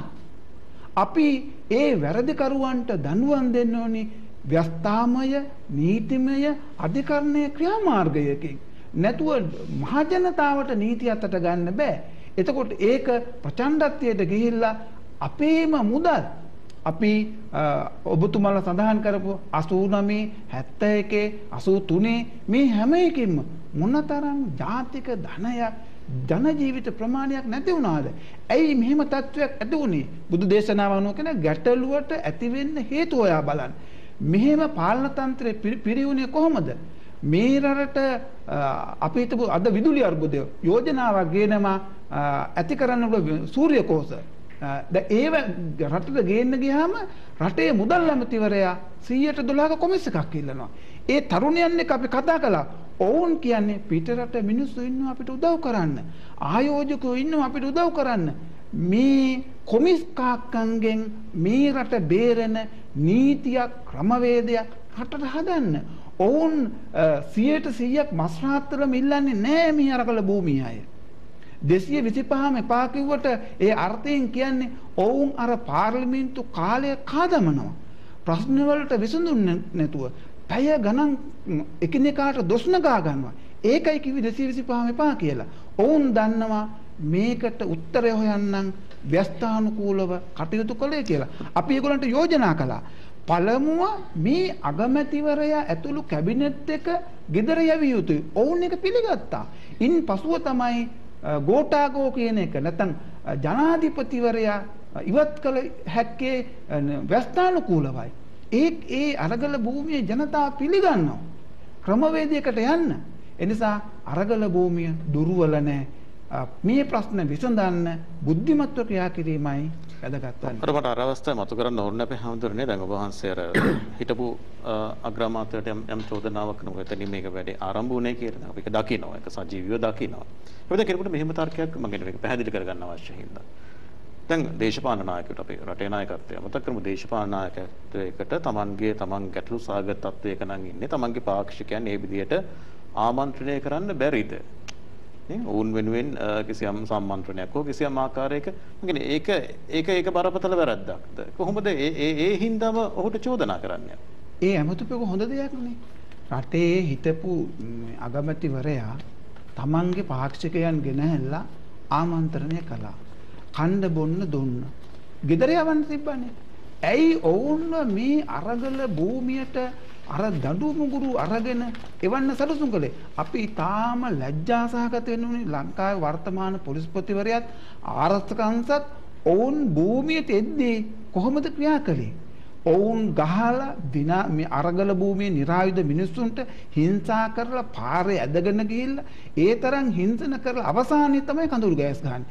හැබැයි ඔවුන්ට තිබුණා ජනාධිපතිතුමා අපිට පැහැදිලි කළා ඇත්ත වශයෙන්ම අගමැතිවරයා මේකට වගකිව යුතුයි ආරක්ෂක වගකිව යුතුයි. ඔවුන්ට තිබුණා ජනාධිපතිවරයා අපි හම්බෙන්න ගියා මේ ගැටුම සිද්ධ වෙච්චි වහම ඔහුට ගිහිල්ලා අපි දොස් කිව්වා මේ පිළිබඳව. ආචාර්ය ඕමල්පේ සෝබිත නායක හාමුදුරුවෝ ඒ වගේම මේ ආගමික ප්‍රසාදින් වහන්සේලා ක්‍රිස්තියානි හින්දු කතෝලිකයි අපි ජනාධිපතිවරයාට කිව්වා ඔබතුමාලා තමයි මේ ගැටුම ඇති කළේ. ඔබතුමන්ට මේකෙන් ගැලවෙන්න බෑ. රටේ නායකයා ආරක්ෂක ප්‍රධානිය ඔබතුමාලා තමයි ඔබතුමන්ගේ අග්‍රාමාත්‍යතුමා තමයි මේ ගැටලුව නිර්මාණය කළේ. එතකොට වළක්වන්න තියදී නීතිය දෙපැත්තකට දෙවිදිහට ක්‍රියා වෙනවා. ඒ චේන්ජ් එක සිස්ටම් චේන්ජ් එකේ තියෙන නීතිය සමට සමාන වෙන්න ඕනේ. ඒකයි උනේ නැත්තේ. විසඳුම තියෙන්නේ නීතිගරුක රටක් හදන්න ඕනේ. ඒ වගේම ආයෝජකයන් දැන් ආර්ථික ප්‍රශ්නේ තියෙන එක විසඳ ගන්න විදේශීය උදව් ඕනනේ. හැබැයි ඒගොල්ලන්ට විශ්වසනීය රටක් ගොඩනග ගන්න ඕනේ. දේශපාලන ස්ථාවරත්වයක් ගොඩනග ගන්න ඕනේ. ඒකට අරගල භූමිය කැමතියි. ආගමික නායකයෝ කැමතියි. ඒ මැදිහත් කිරීම කැමතියි. අපි කිව්වා මේ අරගල භූමියට අපි ආයෝජකයෝ කියන උදව් කරන්නම්. දැන් ආගමික නායකයෝ ඔක්කොම පොරොන්දු වෙලා තියෙනවා. පත් වෙන අන්තර්වාර පාලනයේ ආර්ථික ස්ථාවරත්වය ඇති කරන්න ආගමික නායකයෝ විදේශීය ආධාර ආයෝජකයෝ ගෙනත් දෙන්න මැදිහත් වෙන සූදානමින් ඉන්නවා. අපි හඳුනේ දැන් මේ තරුණයන් මේවා දැන් අරගල කරුවන්ගේ විරෝධය දැන් දේශපාලන සංස්කෘතියත් එක්ක පහස කිව්වේ දැන් 225 විපා කියන්නේ මෙන්න මේ ගැටලුව හින්දා කියලා. ඔවුන් දැක්ක කාලයක් තිස්සේ දැක්ක නීති මේ රටේ නීති ක්‍රියාත්මක වෙන විදිය මේ වරදකරුවන් නිදොස් කර නිදහස් වෙන විදිය ඔවුන් මේව ඉවසගෙන හිටියා නිදහස් වෙන විදිය දැන් ඔවුන්ට තියෙන ප්‍රශ්නය දැන් අපි ප්‍රාර්ථනා කරන්නේ ඒක තමයි නේ මේක සාමකාමී වෙන්න ඕනේ කිසියම් උත්තරයකට යන්න ඕනේ හැබැයි මේ හැදෙන මොකක් හරි ව්‍යුහය ඇතුලේ එහෙම දේවල් සිද්ධ වෙන්නේ නැහැ කියන කිසියම් විශ්වාසයක් ඒ පිටත අරගල කරුවන්ට ඇති කරන්න ඕන නේද? ඒක කොහොමද කරන්නේ? ඒක ඇති වෙනවද? දැන් අපි දකිනවා විපක්ෂ නායකවරු ඊටාම පසුගාමී ඊටාම දුර්වල විපක්ෂ නායකයෙක් අපේ රටේ ඉන්නේ. පාලකයෝ වගේම විපක්ෂ නායකවරයා. ඒ වගේම විපක්ෂයේ සමහර മന്ത്രിවරු මේ තීන්දුවක් ගන්නේ නැහැ. අර්බුදයකදී මේ විපක්ෂ නායකයවට ඉදිරියට ඇවිල්ලා අර්බුදයට මුහුණ දෙන්න බෑ නම් ඔව් රටේ නායකයෙක් වෙන එකේ තේරුමක් නැහැ. එහෙනම් මේ මොහොතේ මේ ගැටලුව විසඳ ගන්න නම් විපක්ෂ නායකවරු යම් වගකීමක් දරන්න ඕනේ.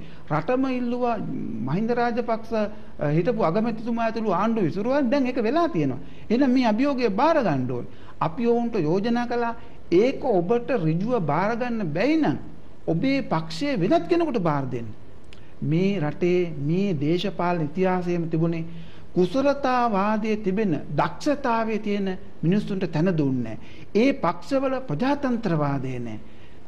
ඉදමීහ සත්‍යං අඤ්ඤම් මෝගං මම හරි අනික් අය වැරදි. එහෙම තමයි හැමදාම මතයේ තිබුණේ. ඒ නිසා මේ මොහොතේ විපක්ෂ නායකවරට දැඩි වගකීමක් තිබෙනවා මේ ප්‍රශ්නය විසඳන්න මූලිකත්වය ගන්න.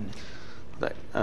සභාපතිතුමා දැන් අපේ සංවිධානසෙත් පැහැදිලි කරන ආකාරයට මිනිස්සු උත්තරයක් බලාපොරොත්තු වෙන. ඇත්තටම නේ විශේෂයෙන්ම දැන් විශේෂ පාර්ලිමේන්තුව ඇතුලේ අපේ අධ්‍යක්ෂමත් කිව්වා වගේ මේකනේ අපි පක්ෂ ප්‍රජාතන්ත්‍රවාදය මේ පාර්ලිමේන්තු ප්‍රජාතන්ත්‍රවාදය බාර ගන්නවා නම් අපි පිළිගන්නවා නම් අපි ඒ තුල උත්තරයක් බලාපොරොත්තු. හැබැයි දැන් අග්‍රාමාත්‍යවරයා ඉල්ලාස්රත් කැබිනට් එක විසිරුවලා ගිහිල්ලත් තාමත් ඉතින් මේකට අපිට අගමැතිවරයෙක් අමති මණ්ඩලයක් පත් කරගැනීමේ නොහැකියාවක් තියෙන. පාර්ලිමේන්තුව රැස් වුණත් එකයි නැතත් එකයි රැස් වුණත් මේක කරගන්න බැරි වෙයි කියන මොකක්ද එකක් තමයි පිටත මිනිස්සුන්ගේ ජනතාවගේ විශ්වාසය තියෙන්නේ. මොකක්ද මේකට කරන්න ඕන ඇත්තටම? ඇයි මෙච්චර දේශපාලන අධිකාරී උත්තරයක් දෙන්න ප්‍රමාද වෙන්නේ සභාපතිතුමා? මේක දේශපාලන ඉස්සෙල්ලා මේගොල්ලන් බැලුවා විපක්ෂයෙන් පියවරක් ගන්න ඉතින් විපක්ෂයෙන් ගත්තේ නැහැ. එහෙමම කියන්නේ ප්‍රක්ෂේ කවුරුත් ගත්තේ නැහැ. ඉතින් එතකොට මහජනයා මොනවද කරන්නේ? ඒගොල්ලන්ට බැනුම් ආන්න ගුටි කෙල ගන්න ටොකු ගහ ගන්නත් ඕනේ. අර මිනිසුන්ගේ මෙව වෙන්නත් ඕනේ. ඒකේ වැඩක් නැහැනේ. ඉතින් බලේ ගන්නොත් දැන් බලන්න අර බෝතල් කාරයෝ එක කට්ටිය අල්ලේ ගමන්ද්‍රේට ආවා.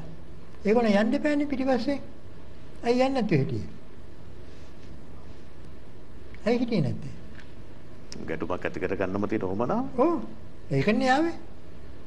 ඒකට ප්‍රශ්නයක් ඇති කරගත්තා. ඒ ප්‍රශ්නෙට ආවේ. නැත්නම් ආගමික නායකයෝ ඔක්කොමලා කිව්වනේ. නේද? ඇහුවේ නෑනේ. අන්තිමේදී දුර්වල වෙනකොට තමයි උනේ.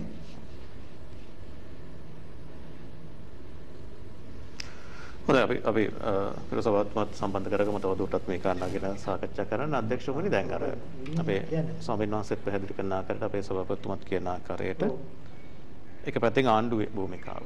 හරි ආණ්ඩුවෙන් උත්තරයක් එන්නේ නැත්නම් රටක විපක්ෂයට යුතුයකමක් තියෙනවා. විශේෂයෙන් මේ වගේ බොහොම දරුණු විදියට මේක මේ ගහ ගන්න මරා ගන්න තත්වයට පවපත් වෙච්ච අවස්ථාවක කිසියම් ක්‍රියාමාර්ගයක් ගන්න. ඒක ජනතාව බලාපොරොත්තු වෙන එක. ආණ්ඩුවෙන් එක වෙන්නේ නැත්නම් විපක්ෂයෙන් හරි වෙයි කියලා. ඇයි ඒක තාම වෙලා නැත්තේ අතට? ඒක අපේ සයනස කිව්වා වගේ මෙතනදී තියෙන විපක්ෂයේ දුර්වලතාවය. දුර්වලතාවය සම්පූර්ණ කරන දුර්වලතාවය. කොහේ ආයාලේ යන්නේ නැල්ලා. ඒක කොහේ යනවද කියලා දන්නේ නැහැ අපි. නිකන් ලියලා දාලා නිකන් අර දවස් 3ක් 4ක් වෙනකොට සභාපතිතුමා ඕක නිකන් කරගෙනවා. දැන් පාර්ලිමේන්තුවේ දැක්කෙත් අපි නේ කවුරු අත උස්සනවා එයා කතා කරනවා. අත උස්සනවා කතා කරනවා. එතන ප්‍රශ්නේ වෙලා තිබ්බ චාමිකාවත් අගමැතිතුමා ගිය ගමම කැබිනට් එක විසිරුවා හැරියනවා. ඒතකොට එතනින් එහාට ගන්න කවුරුත් නැහැ. එතකොට මේක රටක් අරාජික වුණා. ඔහේ මේක දුවන්න පටන් ගත්ත කවුරුත් පාරේ එදා ඇඳිරි නීතිය දැම්ම මිනිස්සු පාරේ. ඊට පස්සේ දවසේ තව එකක්. ඊට පස්සේ දවසේ ආරක්ෂක ලේකම්තුමා ඇවිල්ලා කතාවක් කරා. හොඳ කතාවක් කරා එතන. ඇවිල්ලා කතා කරලා කිව්වා මෙහෙම දුවේ පුතේ මෙහෙම කටයුතු කරන්න එපා. අපිටත් මේ හැංගීම් තිබ්බා. අපිටත් මේ ජවයේ තිබ්බ ඒක අපි හමුදාවට මේ ගයක් හදන්න සෑහෙන මහන්සි ගත්ත කියලා අපි එක තුනේ හමුදාවට මේකයි එහෙම කිව්වා. දැන් ඔතන වැඩ වෙලා තියෙන ඒක යන්න ගිය කාලය අසදත් මහත්තයා මේ වෙලාවේ විපක්ෂ නායකවරයා කරන්න බැරි මේ යෝජනා දෙනවා. විධායක ක්‍රමයේ අවශ්‍ය කිරීම. ඒක විනාඩි වෙනස් වෙනවා. දැන් උදේට එකක් කියනවා හවස හරි එකක උදා කියලා කියනවා. ඒතකොට අපි දකිනවා ලක්ෂ්මන් කිරියල් මහත්මයා ඇවිල්ලා එකක් කියනවා ප්‍රකාශ කරනවා. ටික වෙලාවක් යනකොට දැන් තව එකක් කියනවා. ඊට පස්සේ කියනවා ගෝඨාභය ජනාධිපතිතුමා ගිය විදිහට තමයි එකතු වෙන්නේ. ඉස්සෙල්ලා කියනවා නෑ අපි සහාය දෙනවා. එහෙම වුණානේ මේ ස්වයන්වංශ. ඊට පස්සේ මේක එහාට යනවා මෙහාට යනවා දෝලණය වෙනවා කවුරුත් ගන්නෑ. ඉතින් මේ විශාල වංග යෝජනාවක් ඉදිරිපත් වෙනවා. ඊට පස්සේ ඒකට හා කියනවා ඊට පස්සේ නෑ කියනවා ඒක වෙනම යනවා. ඉතින් මෙවැනි අස්ථාවරතාවයන් තියෙන්නේ දැන් මේ අය බුද්ධිමත් ජනතාව හැටියට අපි සවනස මම නිවැරදි කරන්න මම වැරදෙන අපි මෙතනට පත් කරන ඇයට යම් කිසි බුද්ධියක් තියෙන්න ඕනේ යම් කිසි දැක්මක් තියෙන්න ඕනේ. ඒ දැක්ම ඒකට නායකත්වයේ තමුන්ගේ ඇඟේ තියෙන්න ඕනේ.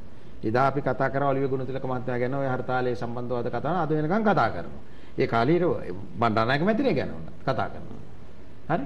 ඒ වගේ නායක විදිහට ජයවර්ධන මහත්තයා විශේෂයෙන්ම ඉතින් ඒක සුවිශේෂ නාමයක් හැටියට අපි දැක්කා. හොඳ නරක වෙන්න පුළුවන්. දැඩි තීරණ ගත්තා රංජන විජේරත්න මහත්තයා හිටියා. ඒ මං කියන්නේ ගත්ත තීරණ හරි කියලා. ඒකට නෙමෙයි. මං කියන්නේ නායකත්වයක් නායකයෙක් හැටියට දෙපැයෙන් හිට ගන්න පුළුවන් මිනිස්සු වර්ගය පිළිගන්න. ඒකට ප්‍රශ්නේ අතට අරන් විසඳන්න පුළුවන් කෙනෙක් තමයි බලාපොරොත්තු වෙන නායකයෙක් විදියට. දැන් මෙතන කියන විදියට යන්න ගියොත් එහෙම හරි ප්‍රශ්නේ බවට පත් වෙනවා අපිට.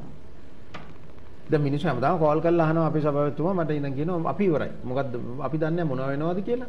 අපේ සංචාරක කර්මාන්තය අපේ හෝටල් ටිකට මොනවද වෙන්නේ අපි දන්නේ නැහැ. ඒ ඉන්න සේවකයන්ට මොනවද වෙන්නේ කියලා අපි දන්නේ නැහැ. මෙතන කාටද කියන්නේ කියලා අපි දන්නේ නැහැ. මොකද වෙන්නේ කවුරුත් නැහැ. ඇමතිවරයෙකුත් නැහැ කවුරුත් නැහැ. ජනාධිපතිතුමාට කේන්ද්‍රගත වෙන ඔක්කොම ඒතකොට බලය එතන. ඊට පස්සේ කරන ඔහොම වුණොත් දැන් හමුදා ආණ්ඩුවක එහෙම කියලාත් කියලා. එහෙම නම් ඉතින් එහෙම එන්න ඉස්සෙල්ලා මේක නවත්ත ගන්න පුළුවන්. නවත්ත ගන්න පුළුවන්. ඊට පස්සේ කියනවා මේ කවදාකවත් වෙන්නේ නැහැ කියලා ඒක අමුනික බොරුවක් නේ. දැන් අවුරුදු 10කට ඉස්සෙල්ලා ඔක වුණා. අවුරුදු 10කට 15කට ඉස්සෙල්ලා. 88 89 කාලේ වගේ නේද? මම ඉස්කෝලේ යන කාලේ. ඒක මහත්කේ කුමන්ත්‍රණකාරයෙක් කියනවා. මේ 60 ලියන කී ඩග්ලස් ලියන කී කියන ආණ්ඩුව අතර ගන්න හදපු උත්සාහය. ඒකෙදි කාටවත් කිව්වේ නැහැ. පහුවෙන්ද උදේ වෙනකොට ඒක මෙව වුණා. ඉතින් ඒක කරපු එක්කෙනෙක්ගේ පුතේ තමයි මට කියන්නේ මැච්. එයා කියනවා මගේ තාත්තා හිරේ ඉන්නවා මට හරි අමාරුයි අරකයි මේකයි. ඉතින් කොහොමද කරන්නේ? මේ කෙරුවනේ. මේ කියලා කරන දේවල් නෙමෙයි ආරක්ෂණ නිලධාරීන් කියවද? සවුසෝ කියන්නේ. ඒක සුප්‍රසිද්ධ නඩුවක තියෙන කුයින් වර්සර් ලියන කී කියලා. නමුත් එහෙම අවදානමක් දකිනවා නම් එහෙනම් මේ දේශපාලඥයන් එහෙනම් ඊට මෙහා උත්තරයක් හදාගන්න බෑ අපිට. මට පොඩි තව පැහැදිලි කිරීමක් කරන්න අවශ්‍යයි. දැන් මේ මොහොතේ මේ ප්‍රශ්නේ විසඳ ගන්න සියලු දේශපාලන පක්ෂ එකතු වෙන්න එපා. දැන් මේ වෙලාවේ රැවුල ගිනි අරගෙන තියෙනවා. ඔව්. සමහර අය සුරුට්ටුපත්තු කරන්න හදනවා ඒක. මේ මොහොතේ ඉල්ලනවා මොකද්ද? ජාතික ප්‍රශ්නේ විසඳන්න. සමහර දේශපාලන පක්ෂ දෙමළ දේශපාලන පක්ෂ වගේ අය. ඇත්තටම ඒකද දැන් මේ මොහොතේ කරන්න ඕනේ. ඉස්සෙල්ලම කරන්න ඕනේ අගමැතිවරයෙක් ඒ වගේම කැබිනට් එකක් පත් කරගෙන රටක් ආණ්ඩුවක් අස්ථාවර කරන්න එපා. ඒක ගැලවෙන විදිහට වැරදි ප්‍රශ්න ඉදිරිපත් කරනවා මේ කුඩා පක්ෂ. ඒතර අපි ඒක බලන්න ඕනේ මේ මොහොතේ ඒගොල්ලන්ටත් යුතුයකමක් තිබෙනවා දෙමළ ජනතාව මේ තරම් මොනතරම් දුක් විඳිනවද මේ ප්‍රශ්නේ. ඔවුන් සැලකිය යුත්තේ මේ තමන්ගේ ආත්මාර්ථ සාධනයන් සිදු කර ගැනීම නෙවෙයි. දේශපාලන බලාපොරොත්තු ඉටු කර ගැනීමට වඩා ජනතාව ගැන සිටිය යුතුයි. නිසා මේ මොහොතේ එවැනි කුන්දේස ඉදිරිපත් කළාම නැවතත් මේක ජාතිවාදී ආගම්වාදී ගැටුමකට යන්නේ. අද ඒක විශේෂයෙන්ම මේ අරගල භූමියෙන් සමනය කරලා තියෙනවනේ. මිනිස්සු එකට කටයුතු කරනවනේ. දැන් ආගමික නායකයන් අතර එහෙම බෙදීමක් නැහැනේ. ඇයි මේ දේශපාලඥයන් නැති ආරවුල් ඇති කරන්න යෝජනා කරන්නේ? දැන් උදාහරණයක් ඇටියට ජනාධිපතිවරයාට තියෙන විධායක බලතල 19 වෙනි ආණ්ඩුක ව්‍යවස්ථාවෙන් නැති කළාම මේ ඔක්කොම කුමන්ත්‍රණකාරීව ඒක නැවත ඇති කළා. දැන් ඒක ඇති කරගන්න මේ ජනාධිපතිවරයා කැමති වෙලා තියෙනවා. එහෙනම් විපක්ෂ නායකතුමාත් අනිකුත් දේශපාලන පක්ෂත් මොකද කරන්න ඕනේ? ඉක්මනින් ආණ්ඩුව පිහිටවලා විධායකයට තියෙන අනිසි බලතල ඉවත් කිරීම. රට අරාජික වෙන්න දෙන්නේ නැතුව දැන් උදාහරණ විධායකය අවශ්‍ය කරනවා නම් දේශපාලනය පිළිබඳව විඥානයක් තියෙන මිනිස්සු දන්නවා රටේ සමානුපාතික ඡන්ද ක්‍රමයේ තියෙන්න බෑ විධායකය අවශ්‍ය කරනවා නම් කොට්ටාස ක්‍රමය ලංකාවට එන්න ඕනේ. එහෙම ඇවිල්ලා තමයි විධායකය අවශ්‍ය කරගන්න පුළුවන් වෙන්නේ.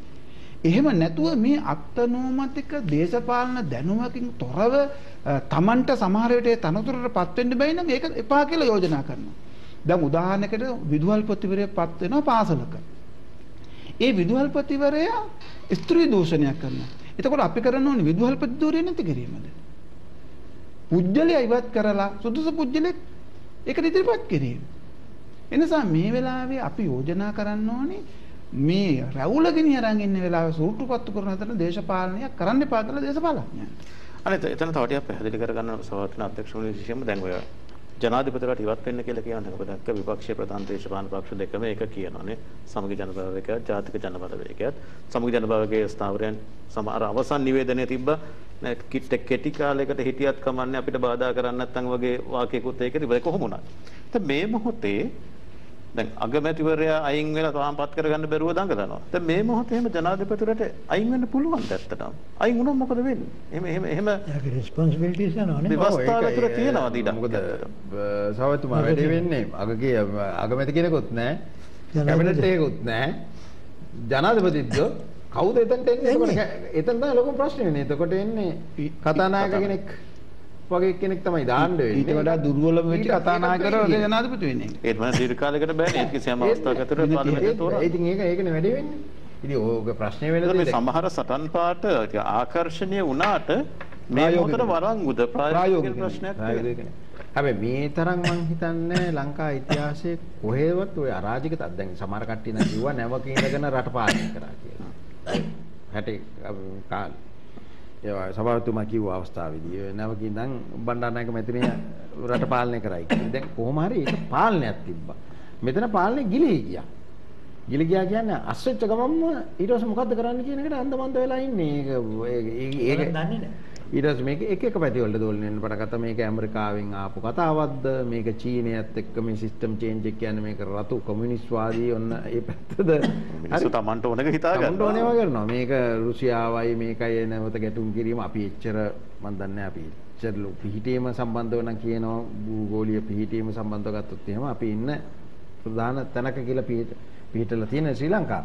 අපි ඉතින් වැඩ වෙලා මේක එක එක පැති වලට විහිදෙනවා. කවුද මේක පිටිපස්සේ ඉන්නේ? ජාත්‍යන්තරේ ඉන්නවද? දැන් ඉස්සරත් හැම එකටම කියන්නේ මොකද කිව්වේ? ජාත්‍යන්තර කුමන්ත්‍රණ. ඒක අපේ මාත්‍යෙ හිටියනේ හැමදාම කියන කතාවක් තමයි ජාත්‍යන්තර කුමන්ත්‍රණ ජාත්‍යන්තර කුමන්ත්‍රණ අන්තිමටම දැන් ඔය වගේ ඒවා අපි කාලයක් තිස්සේ දැකලා තියෙනවා. එතකොට මෙතන විධායකයක් ඇති ඇති කරේ ව්‍යවස්ථාදායකයක් ඇයි ඇති උනේ මේකේ ප්‍රශ්නේ තියෙන්නේ මේ චාමකත්ත සෝල්බරි කොමිසම තිබ්බා. ඒක හරහා ඇවිල්ලා සෝල්බරි ව්‍යවස්ථාව ආවා. සෝල්බරි ව්‍යවස්ථාවෙන් ආවා 72 ව්‍යවස්ථාව. හරි? හිතලා බලන්නේ ඔවා කරන්නේ නිකන් මූඩයට කරනවා වගේ නෙවෙයි. එතනින් ඊට පස්සේ අලුත් එකක් ආවා. 78 මූලික අයිතිවාසිකම් දුන්නා. එතන විශේෂයෙන්ම සුළු ජනතාවට වෙනත් අයට එන්න පුළුවන් වෙන ආකාරයට ගෙනාවා. ඊට පස්සේ අර කට් ඔෆ් එක පොඩ්ඩක් වැඩි කරානේ මේ ප්‍රේමදාස මහත්තයා ඇවිල්ලා. ඉස්සල්ලා තිබ්බ ප්‍රමාණයට වඩා එතකොට සුළු පක්ෂ වලට එන්න හැකියාවක් ඇති කරා. මේ දේවල් ගොඩක් ඒවා වුණා. හැබැයි ඒ වුණාට මේක ක්‍රියාත්මක කිරීමේදී අවුරුදු ගාණක් ගියාට පස්සේ ඔන්න ප්‍රශ්නයක් කියනවා. දැන් සමහර නොලියපු ව්‍යවස්ථා තියෙනවා ඉංගලන්තේ වගේ. සමහර ඉන්දියාව වගේ ඒවා තියෙනවා. ඒ වෙයි ඔහොම ව්‍යවස්ථා ඇමරිකාව තියෙනවා ලියපු. ඔහොම වුන් නැහැ නේ මේකේ සංශෝධන ආව පට ගාලා දැන් 19 20 21 දැන් කීයකට යයිද දන්නේ. ඔක්කොටම මෑතෙව්ගේ ඔක්කොම සංශෝධන වලට අත උස්සපු කට්ටිය. ඔක්කොම අත උස්සනවා. ඒකට අත උස්සනවා මෙහාට අත උස්සනවා. 19ට 20කට අත උස්සන බලන්න. දවසකට පාර්ලිමේන්තුවේ කොච්චර මුදල් වියදම් දී අත උස්සපු ගන්න කොච්චර වියදම් වෙලා ඇති. මේ එකිනෙකට විරුද්ධ දේශපාලන මේ සංශෝධන ව්‍යවස්ථා සංශෝධනට බව අත උස්සපු කට්ටිය. අනිත් එක මම කියන්නේ චාමික මහත්මයා ඔය මේක මයිනා ගෝගව. ඔතන ප්‍රශ්නේ ඇති වෙන්නේ ඉස්සල්ලා සතියකටත් වඩා කාලයක් විතර පාර්ලිමේන්තුවේ ඉඳගත්තානේ. මොනවද කරේ ඒ කට්ටිය? මොකද කරේ? ඒගොල්ලෝ ඒ කරපු එකන්නේ මේ කල්මර කරෑර හිටියා. අරක වුණා නේ සවතුම මේක වුණා අරක වුණා අද කතා කරනවා. ඕක කිව්වා කීපවතක් පුන කිව්වා මේකෙන් මොකක් හරි කරන්න.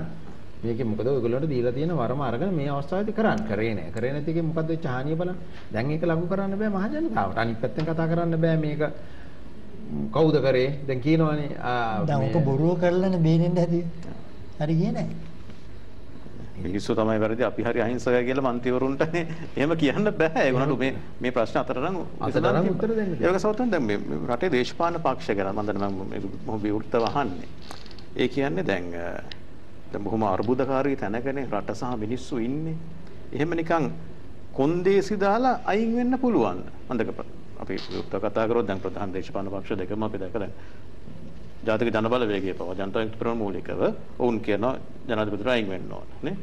අයින් වුණොත් අපි බාර ගන්නවා. හැබැයි ඊට පස්සේ යෝජනා කරන ඒගොල්ලෝ අපි බාර ගන්න නැත්නම් අනිත් කට්ටිය දෙන්න හැබැයි අපි එන්නේ නැහැ. දැන් ඔය වගේ අපි එළියෙන් ඉඳන් සහාය දැන් අපි කරනවා නම් ඕගොල්ලෝගේ සහයෝගය අවශ්‍යයි. හැබැයි අපි නැත්නම් අපි සහයෝගය දෙන්නේ නැහැ. දැන් මේ වගේ දේශපාලන පක්ෂවලට මේ මිනිස්සු හැමෝම අමාරු වෙලා වැටලා ඉන්න වෙලාවක මේක කරනවා නම් කරන්න නැත්නම් අපි නෑ වගේ තැනකට එන්න පුළුවන්. නෑ ඔක විවස්ථාව විකෘති කරලා කරන්නේ. විවස්ථාව හරියට කිව්වනම් ජනාධිපති ගියා නම් බලය දෙන්නේ කවුද? කවුරුත් නෑනේ. ඒක කියන්න පුළුවන්. අගමැති කෙනෙක් පත් කරගන්න බැරි නම් දැන් විධායක ජනාධිපති කෙනෙක් අයගුණන් පස්සේ මොකද වෙන්නේ? කොහෙන්ද පත් කරන්නේ? අන්න ඒකයි. ඒව දන්නේ නැතුව බොරු කතා කරනවා. වෙන පැත්තෙන් පක්ෂවලට විවිධ මත තියෙන්න පුළුවන්. හැබැයි අඩුම ගානේ මේ වගේ මොහොතක හරි එක මේසක සාකච්ඡා කරන්න පුළුවන් මට්ටමක නෑ ඔය පක්ෂවලින් දේශපාලනේ ඉන්න ඕන. දැන් ඇඟ බේරගන්නනේ. ලැබේ වැරදුනොත් ඉවරනේ.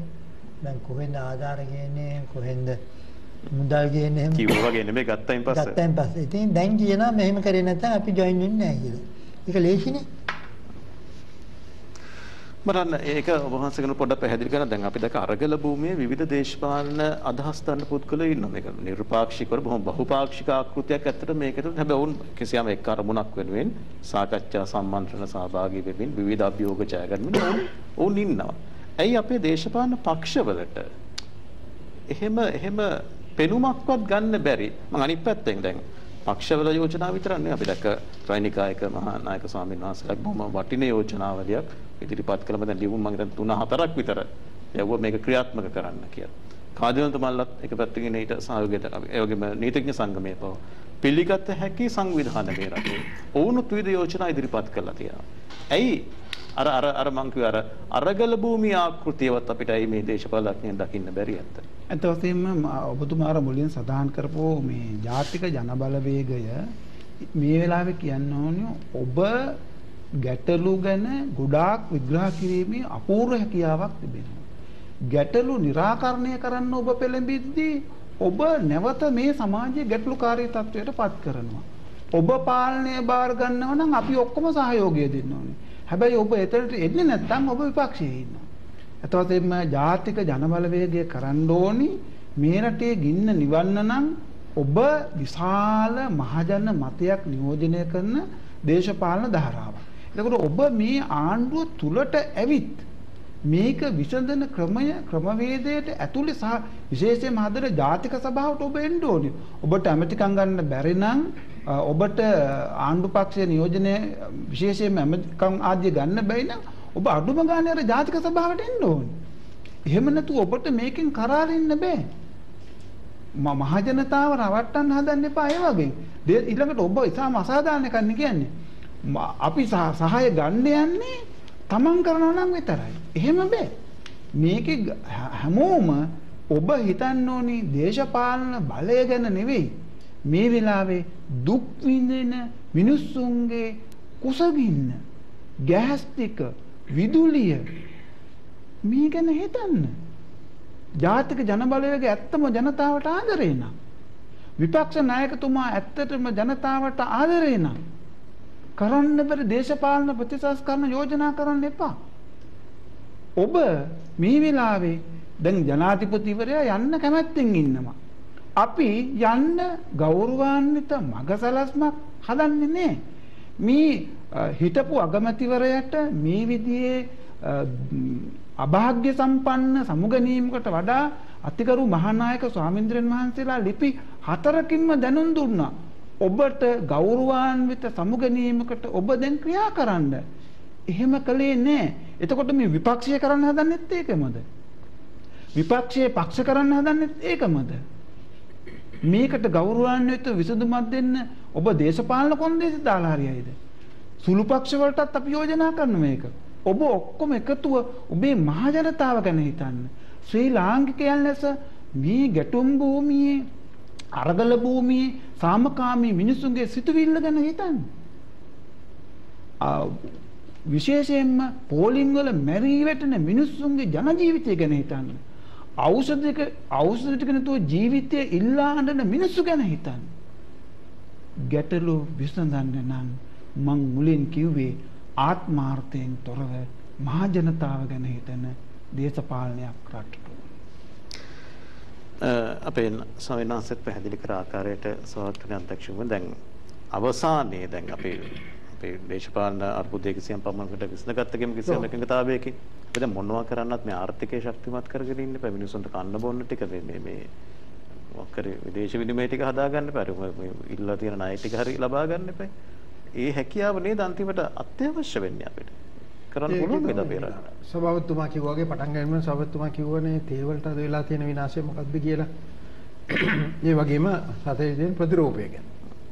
දැන් මේ දෙක කොහොමද එකතු කරගෙන දුවන්නේ කියලා. දැන් මොකද ඔය ප්‍රශ්නේ වෙලා තියෙන්නේ මේ ප්‍රතිරූපයට මම දකිනවා. විශේෂයෙන්ම රටට ලොකු හානියක් වුණා වෙන රටවලත් මේක ගෝටා ගෝගන් කීපයක් පටන් ගත්තානේ. ගෝටා ගෝ කියන එක දැන් ඕක විදියකටම පොඩි ෆැෂන් එකක් බවට පත් වෙනවා. Google එකෙත් තියෙනවා. ඉතින් දැන් ඒ தත්වෙටම ආවා. ඒ தත්වෙට ආව කියන්නේ ලොකු ප්‍රශ්නයක් නේ. මේක 69 ලක්ෂයක් නැහැ කියලා. නායකත්වයට. ඉතින් මොනවද වෙන්නේ? මිනිස්සු නාය දෙන්නේ නැහනේ. ඊවන්න නැත්තම්. යන්තර ඒ තැනටම වැටුණා අපි ඉතින්. අනිතික මාස 18යි. රජය ඇවිල්ලා. එතකොට ඒ කියන්නේ පාර්ලිමේන්තුවේ. ඒ වෙලාවේදී එතනින් එහාට චාමික වස්තුන කොහොමද අපි මේ කටයුත්ත ගැන කතා කරනවා කඩාවැටීම ගැන කොහොමද අපි හිතන්නේ? ඔච්චර ඉක්මනට කඩාවැටීමක් කොහොමද වුනේ? ඒ කඩාවැටීමේදී අපි දැක්කා ඒ කියන්නේ හරි පුදුම කඩාවැටීමක්. ඒ කියන්නේ කොවිඩ් එක වෙලාවේ කිසිම ආධාරයක් ඉල්ලන්න ගියේ නෑ යම් කිසි විදිහකට මම දන්නේ නෑ ජනතාවන්ට කවුරු උපදෙස් දුන්නාද කියලා. හැබැයි එතුමා ගැන මොකුත් කියනව නෙමෙයි. එතුමාට ඉන්න ටීම් එක හරිය කවුරු හෝ වේවා මොකද්ද උනේ කියන එක අපිටත් හිතා ගන්න බෑනේ. කොහොම කඩාවැටීමකට කොහොමද උනේ? මේ අවස්ථාවේ ලෝක සංවිධාන වලින් ආධාර අරගෙන මේක යථාර්ථපත් කරපට ගෙන්නත් තිබ්බා. ඒ වගේම තිබ්බ සල්ලි වලට මොකද උනේ? මොනවටද පාවිච්චි කරේ? කොවිඩ් එකෙන් ආධාරයක් ඉල්ලුවා නේද? කොවිඩ් එකේ විශාල මුදලක් ආවා. ඔව්. කොහෙන්ද මුදල් සත්‍යයක්වත් නැහැ. ඊට පස්සේ ඔගේ ඇන්ටිජන් කිට් කිව්වා. ලෝකෙ නැති ඒවා දේවල් උනානේ උතන අපි සොයනස මුදල් තිබ්බනේ මුදල් නැති වෙන්න බෑනේ ඔච්චර ඉක්මනට. ඇත්තම මේ පසුගිය රජය එවැනි ආයෝජන ව්‍යාපෘති සහන දේවල් ආවහම තමන්ගේ හෙන්චයියෝ දෙතුන් දෙනකොට මේවා ලබා දීලා මහජනතාවට මේ පිටරටවල් වලට විශ්වාසය නැති කළා. ඒ නිසා දැන් මේ ආගමික නායකයන් අපි ගරුතර මහානායක ස්වාමින් වහන්සේලා ප්‍රදාන මේ සියලු ආගමික නායකයන් මේ ආගමික විසඳුම් පමණක් නෙවෙයි ජාත්‍යන්තර ආයෝජන ගෙනත් දෙන්න සූදානම්ෙන් ඉන්නේ මේක විසඳන්න. අවශ්‍ය වන්නේ ස්ථාවර රජයක්. දැන් මම දැක්කා මේ හා සම්බන්ධව චාමික මහත්මයා අපේ ඇල්ලේ ගුණාංශ සයනාසෙත් මට කිව්වා දැන් ওই තෙල් ගෙනීම සම්බන්ධව ඉන්ධන සම්බන්ධව දන්න අපේ කට්ටිය උන්වහන්සේටත් ලියලා තිබ්බා. නායක සයනාසට ලියලා මෙහෙම කටයුතු කරලා තිබ්බා ඉදිරිපත් වෙන්න කැමතියි කියලා. හැබැයි මම බලන්නේ අපේ සයනාස මෙතන මේ සිස්ටම් චේන්ජ් එකත් එක්ක හරියට අපේ අයට අදහසක් තියනවාද කියලා. දැන් මේ සිස්ටම් චේන්ජ් එක ඇතුලේ කියන එකක් තමයි ව්‍යවස්ථාවෙන් අපි කෙනෙක්ව පත් කරනවා නම් අස්කිරීමේ බලයත් මහ ජනතාවට තියෙනවා. අපේ මතය. කොහොමද ඕක කරන්නේ? ඒ කියන්නේ චාමික මහත්තයා අවුරුද්දක් මාසයක් ගිය ගමන් චාමික මහත්තයාට කරගන්න බැරි වෙලාවක ටක් ගලගෙන ගලවන වෙන කෙනෙක් දනවයත් මාසයක් ඉන්නවා. අර අපේ මේක වුණා වගේ මේ ළඟදී ඔක්කොම සංස්ථාවල් වලට සභාපතිවරුන් පත් කරානේ අද එනවා හෙට යනවා අද එනවා. ඉතින් එහෙම බෑ. ඒකයිනේ අවුරුදු 5ක් කියලා තිබ්බේ. මොකක් හරි එකක් තියෙන ප්‍රජාතන්ත්‍රවාදී පිළිගැනීමක් තියෙනවා. දන්න දේවල් තියෙනවා. ස්ථාවරයක් තියෙනවා. අපිට මේ හිතුමතේට අපිට සිස්ටම් චේන්ජ් එක අපිට මේක ඕනේ අර කෝනේ අපිට මේක ඕනේ කියන එකත් වැරදි. දැන් එතනදී කොහොමද ඒක ඕනේ කියලා බැලුමට පේන්නේ මේක හරි ආකර්ෂණීය අපිට බලයක් තියෙනවානේ යවන්නේ අපේ ස්වයංනාච මෙයාව අස් කරන්න බැරි කියන්නේ. ඉතින් එහෙම කරන්න බෑ. ඉතින් ඒක මම කිව්වේ මේ සිස්ටම් චේන්ජ් එක ප්‍රජාතන්ත්‍රවාදයේ තුල වුණත් මේ කරන ක්‍රමවේද දැන් මේ බෑ කියන්නේ ඇයි කියන එකත් අපි මේ ඇයි ඕනේ කියන එකත් අපි බලන්න ඕනේ. මොකද මේ අය වංචා කරා කියන්නේ. එතකොට එතනට එනකොට එනවා සභාපතිතුමා කිව්වා වගේ අඩේ අප්පා මේ මිනිහා සිකියුරිටි එකේ කර ඉඳලා මොකක් හරි අටපාස් මිනිස්සෙක් එකපාරටම ගෙවල් 1000ක් විතර තියෙනවා ගියාම හැම ගෙදරම ගෑස් ටැංකි 100ක් තියෙනවා මේ පැත්තට ගියාම තව ගොඩක් තියෙනවා මේකේ යාන වාහන තියෙනවා ඒකට ඊර්ෂ්‍යා වෛරය කියන එක මම පැත්තකින් තියලා මම කියන්නේ මාත් ඉදිරියට පොඩි බාධා කිරීමක් කරන්නම්. ඒ කියන්නේ මිනිස්සු මේ අනෙක් ආණ්ඩු වලට වඩා ගෝඨාභය රාජපක්ෂ ජනාධිපතිවරයා ඇතුළු මේ ආණ්ඩුවෙන් ඒ සිස්ටම් චේන්ජ් එක වෙයි කියලා දැඩි බලාපොරොත්තු පිට රටවල තමන්ගේ මුදල් වියදම් කරගෙන රැකියාව අතහැරලා දාලා උගත් රටෙන් ගලා ගිය බුද්ධමය පිරිස ලංකාවට ඇවිල්ලා ඡන්දේ දාලා මුදල් දීලා ඔක්කොම කරපු මේ මේ බලාපොරොත්තුව තමයි ඕන් කියන්නේ නැති වෙච්ච නිසා මේ කණ්ඩායම එකතු වෙලා ඊටාම කුළුපග කොල්ල කල්ලියක් විසින් මේ ආණ්ඩුව කොල්ල කනකොට මහා ජනතාවට දරා ගන්න බැරි තැන තමයි මේගොල්ලන්ට ඉක්මනින් යන්න කියන්නේ. එහෙම නැතුව මේ ව්‍යවස්ථාවට විරුද්ධව යන්න කියන එක නෙමෙයි. මේක දරා ගන්න බැරි තැන තමයි මේ ඉක්මනින් යන්න කියන්නේ පාලකයන්ට. ඔන්න උතන්ට තමයි මම ආයෙ චාංගත සොයනසේ ඉතා හොඳ විග්‍රහයක් කරා. මෙතන තියෙන ව්‍යවස්ථාවට වඩා වෙන කේස් එකක් තියෙන වෙන ප්‍රශ්නයක්. ව්‍යවස්ථාව තුලින් මතුවෙච්ච දෙයක් ප්‍රශ්නයක් හන්ද තමයි මිනිස්සුන්ට ව්‍යවස්ථාවත් එපා වුණා. මොකද මේගොල්ලෝ එක මොනවර තමුන්ට කැමති විදිහට හදාගත්තා. ඉතින් 19ට 20 කරා අනිවාර්යයෙන් මේක කරා. ලස්සන කවුරු හෝ වේවා ඇමරිකන් කාර්යයෙන් අහලා ඒක කරගන්න. දුත්තපුර වැසියන්ට පාර්ලිමේන්තුවට යන්න පුළුවන් කියලා ඇයි එහෙම යෝජනාවක් ගෙනාවේ? අන්න හරි ඒක ගෙනා. ඇයි එහෙම එකක් මේ මහජනතාව ඉල්ලුවද? මහජනතාව ඉල්ලුවේ නැහැ මේක. ඉල්ලුවේ නැහැ. ඉල්ලපු නැති දැන් උදාහරණ තනතුරු වලට පත් කරපු කුජලියව බලන්නකෝ. විශේෂයෙන්ම මේ 69 ලක්ෂය ජනතාව ප්‍රාර්ථනා කළ දේවල්ද උනේ. දැන් උදාහරණයක් බලන්න දැන් වසවිසෙන්තර ගොවිතැන නරක දෙයක්ද? හැබැයි මේ ජනාධිපතිවරයා ප්‍රධාන මේ ඇත්ත කොහොමද ඒක ක්‍රියාත්මක කළේ? වැරදි පිළිවෙත්නේ අනුගමනය කළේ. හොඳ දේ වැරදි විදිහට අනුගමනය කළා. ඒකෝර මහ ජනතාවට එපා වෙන්නේ නැද්ද මේක? කොවිඩ් හැදිලා ආර්ථිකය කඩා වැටිලා දුප්පත්කමට වැටිලා බඩට බත් නැතුව ඉන්නකොට වසවිසෙන්තර ගොවිතැන එතනට යෝජනා කරනවා. මහ ජනතාවට කේන්තියක් නැද්ද? මහ ජනතාවට වේදනාවක් නැද්ද? අපි මේ ගැන හිතන්න ඕනේ. මේ ඉක්මනින් යන්න කියලා මේ ව්‍යස්ථා විරෝධීව ක්‍රියා කරන නෙමෙයි. මේ පීඩනය දරා ගන්න. පීඩනය දරා. ඔබතුමා බලන්න යූරියා උර 400ක් එක මහිපාල හේරත් කියන മന്ത്രിවරයාගේ ගෙදර තිබුණු වගේ මාධ්‍යවල පළ වුණා. මහ ජනතාවට කේන්තියක් නැද්ද? අනිවාර්යෙන්. මහ ජනතාවට වේදනාව දැනෙන්නේ නැද්ද? මහ ජනතාවට ඒ වේදනාව දැනෙනවා චාම්කාත. දැන් ඔය කරපු එකේ තියෙන මම හිතන්නේ මේ අපේ තියෙන ඔය දැන් ස්වයංනාංශ කිව්වා වගේ අපි වැරදි පැත්තකට දුවන්නේ. ඕක වෙලා තියෙන එක පිරිසකගේ වෙච්ච ක්‍රියාවන් හන්ද අපි හදන මුළු එකම වෙනස් කරලා අනිත් පැත්තට කරා. ඒකට කාලයක් යනවා, කල් ගත වෙනවා. ඒක එහෙම නෙමෙයි. මේ දැන්ට මේ ප්‍රශ්නේ දිහා බලලා මේ ප්‍රශ්නේ දැන් ඉක්මනට එළියට එනවා. බුද්ධාගමේ වචනේ තියෙන තෝකං කණේ. ටිකින් ටික ක්‍රමවත්ව උදාහරණයකට දැන් ආර්ථික ක්‍රියාවලිය සිද්ධ කිරීමේදී බුදුහාමුදුරු උපදේශයක් දෙනවා වම්මිකෝ උපචීයති. වේයා තුමස බඳින්නාසේ. ඒ කියන්නේ වේයා තුමස බඳින්න හොයාගන්න මැටි ටික ඊටාම ශක්තිවන්තම මැටි ගුලිය තමයි ඊටාම බෝල හදලා ඒ හදන මැටි ටිකෙන් හදන තුබහේ Tamanට පමණක් නෙමෙයි උරග සතුන් ජීවත් වෙනවා. වේයක් ජීවත් වෙනවා. ඒ වගේ මේ ගන්න පස් ටික බෙහෙත් වලට ගන්නවා. උඹස් මැටි. ඒ වගේම අපේ චෛත්‍ය කර්මාන්තයේදී චෛත්‍ය හදන්න ගන්නේ හුමස් මැටි. ඒකෝ මේ වේයා ඒ සඳහා ඊටාම පුංචි ක්‍රමවේදයක් ඊටාම ශක්තිවන්තව පරිසරයටත් හානි නොවන විදිහට ඒ තුඹස හදනවා. මේකේ ඉගැන්වීම මොකක්ද? ඕනම දෙයක් වේගයෙන් කලබලකාරී වෙලා කරන්න බෑ. සිස්ටම් චේන්ජ් එක කරන්න ඕනේ ක්‍රමයෙන්. තෝකං කණේ. ටිකෙන් ටික ඒක අරගල භූමිය පිළිගන්නවා. කලබලයක් නෑ ඒගොල්ලන්ට. පේන්න ඕනේ හිමින් හරි කරනවා. එතකොට අපේ ස්වයංනාංශිකෙන් අහුවොත් මම ප්‍රශ්නයක් දැන් ඔබ උතන ඉන්න ආයත් එක්ක ස්වයංනාංශය ඉතා සමීපව කටයුතු කරනවා. උතන ඉන්න නායකයෝ ඒ විවිධ ආකාරයත් එක්ක එක තැනකට ගොනු කළා මතයක් උතන හැදුවයි කියමු. දැන් උතන්ට ගේන්න වෙනවනේ ඔක්කොමලා. එතකොට ඔබ වහන්සේ හිතන්නේ මේ ගෝටගෝ ගම කොතෙක් කල් පවතීද? ඒ කියන්නේ ජනාධිපතිතුමා ඉවත් වුණොත් ওই ගම එහෙමම තියේද නැත්නම් ওই ගම එහෙමම ඇකිලියයිද? අන්න තින්ද අපි තාම වැදගත් දෙයක් තියෙනවා. අපේ රටේ මිනිස්සු ඡන්දේ දීලා තර්ක විතර්ක කරලා ආණ්ඩු බිහි කරලා ආණ්ඩුව පවත්වාගෙන යන්න ජනතාව අමතක කළා පාලකයෝ ඔක්කොම කරයි කියලා. ගෝඨකෝගමේ අයත් හිතන්න ඕනේ මහ ජනතාවගෙනුත් ලොකු වරදක් වුණා. හොඳ ඡන්ද අපේක්ෂකෙක් දැම්මහම මොකද කළේ? ඊටාම මංකොල්ලකාරී හරි මුදල් හොයලා මහජනයාට දෙන්න මේ සන්තෝෂම් ගැන හිතලා තමයි ඡන්දෙ දෙන්නේ.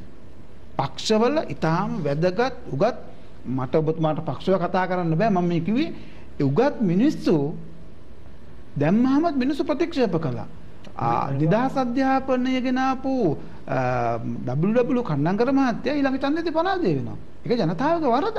මේ රටේ නිදහස් අධ්‍යාපනය අරගලය නිසා මේ රට කොයිතරම් ඉදිරියට ගියාද? ඒ වගේමත් තියෙනවා ප්‍රතිසංස්කරණයේදී මහ ජනතාවත් මේකෙන් ගැලවෙන්න බෑ. සිස්ටම් චේන්ජ් කියලා න ගෝඨාගම මේකෙන් ඒගොල්ලෝ ඉවත් වෙන සූදානම් නැහැ. ඒගොල්ලෝ මේකට සක්‍රීයව දායක වෙන්න කැමතියි. ආණ්ඩුව හදලා ආණ්ඩුව පවත්වාගෙන යන්න ඒගොල්ලෝ ඊයේ යෝජනා කළා අපි සතියට දවසක් ආණ්ඩුව වෙනුවෙන් වැඩ කරමු කියලා.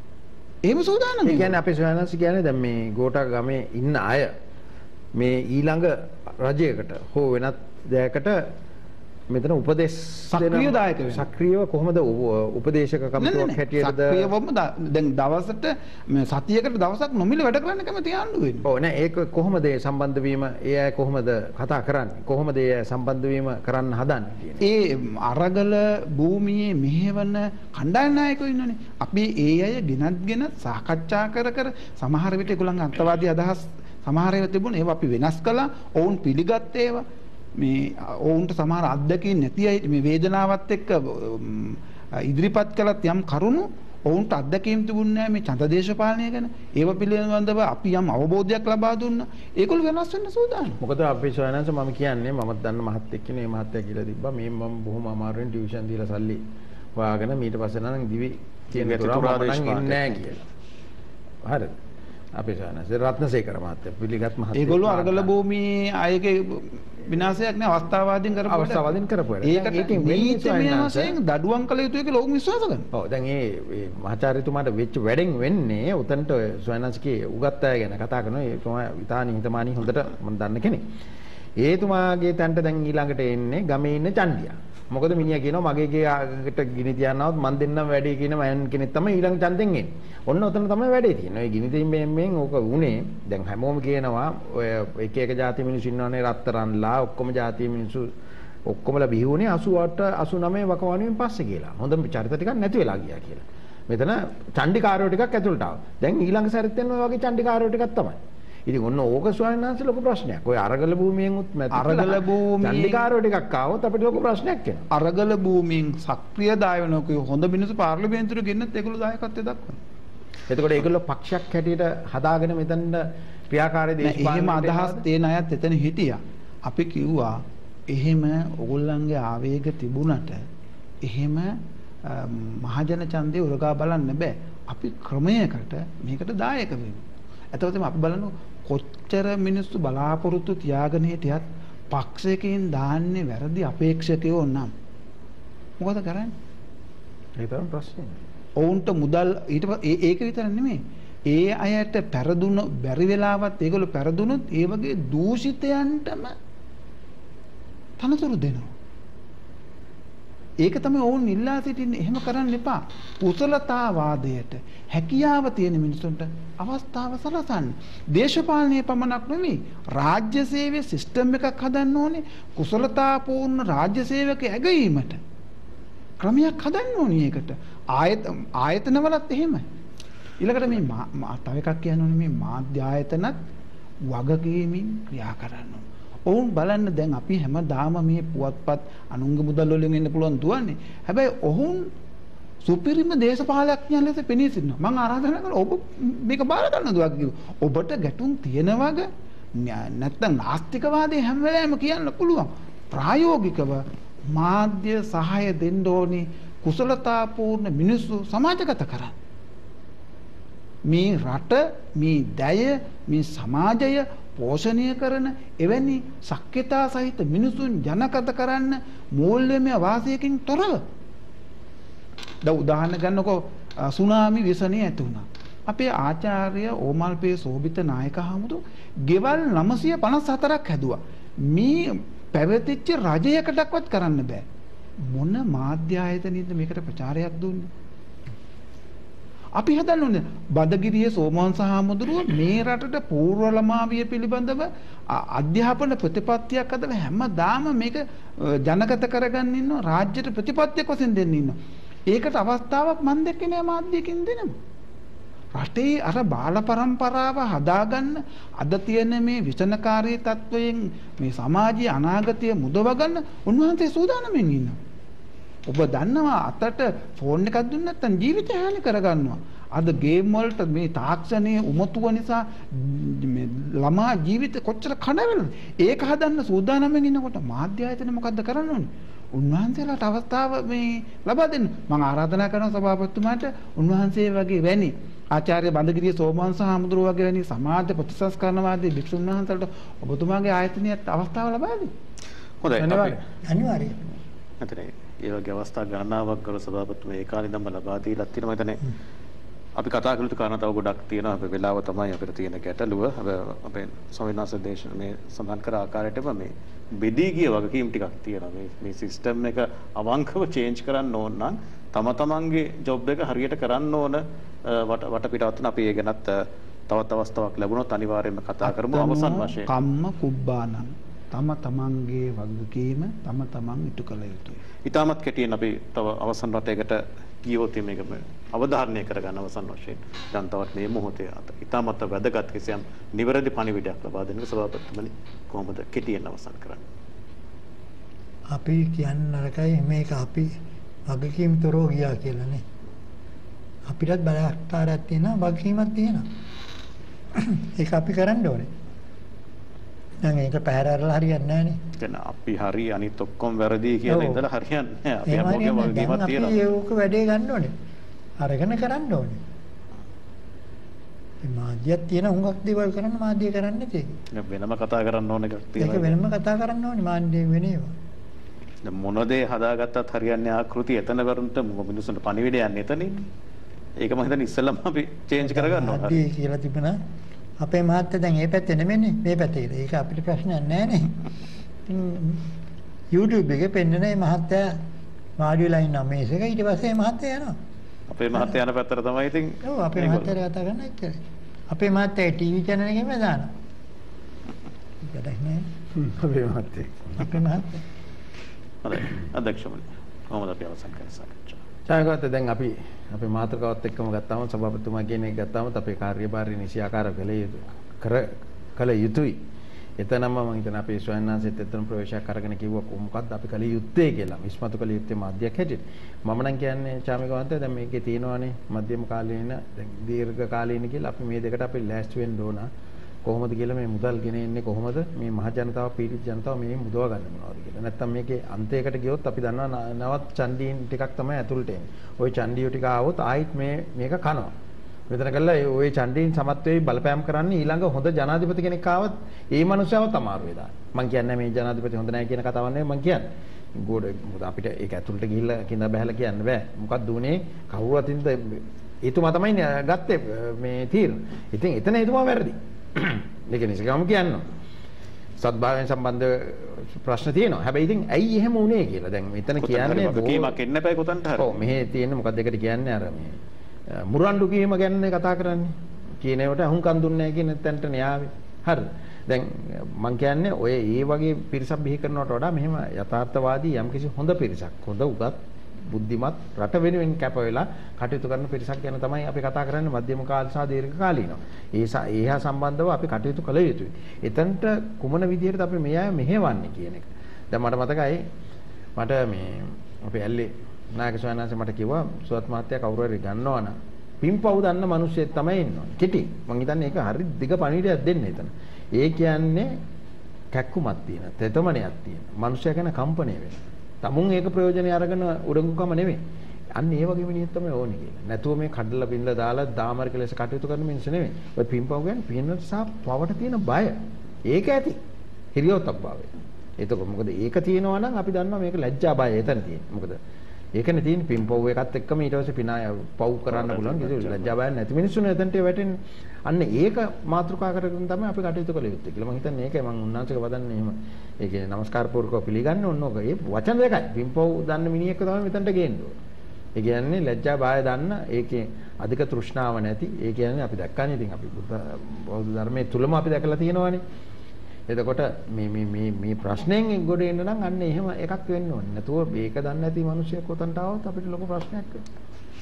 හොඳයි අවසන් වශයෙන් ස්වාමීන් වහන්සේ හොඳ පණිවිඩයක්. මම හිතන්නේ අත වශයෙන්ම මේ මොහොතේ කිව යුතුයි ආගමික නායකයන්ගේ විශේෂයෙන් භික්ෂුන් වහන්සේලාගේ ඉදිරිපත් වීම ඉතාම මදි. භික්ෂුන් වහන්සේලා වහ ආත්මාර්ථකාමී හැඟීමකින් තොරව පරාර්ථකාමීව මහ ජනතාව වෙනුවෙන් ඊට වඩා මෙවැනි ගැටලුකාරී තත්ත්වයක ඉදිරියට එන්නේ. ඒ වගේම අන්‍යාගමික පූජක ප්‍රසාදින් වහන්සේලාත් එන්නට ඕනේ. ඒ වගේම අපි සමග්ගා හෝත මා විවදත.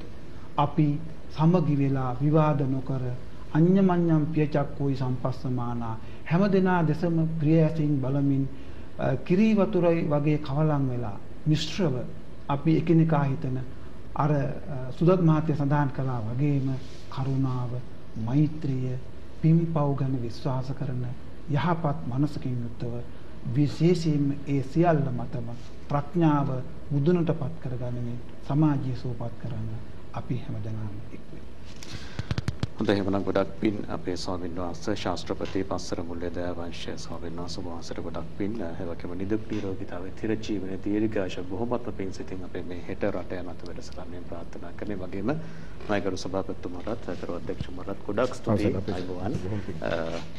අපි හොඳ තැනකින් අපේ සංවාදයේ සාකච්ඡාව හමාර කරමු. අපිට ලොකු බලාපොරොත්තුවක් තියෙනවා මේ අමිහිරි අපේ ඇඟේ හැප්පෙන මේ අමිහිරි අත්දැකීම් වලින් මේ රට මේ ජනතාව අපේ සමාජයේ අපිට මුදව ගන්න හැකි මේ කියන හොඳ අධිෂ්ඨානයක් මේ මොහොතේ මුළු රටේම තියෙනවා. ඒ ආකාරයෙන් ඉටු වේවා කියන ප්‍රාර්ථනය අපි දන්නවා ප්‍රාර්ථනාවේ විතරක් ප්‍රමාණවත් නැහැ.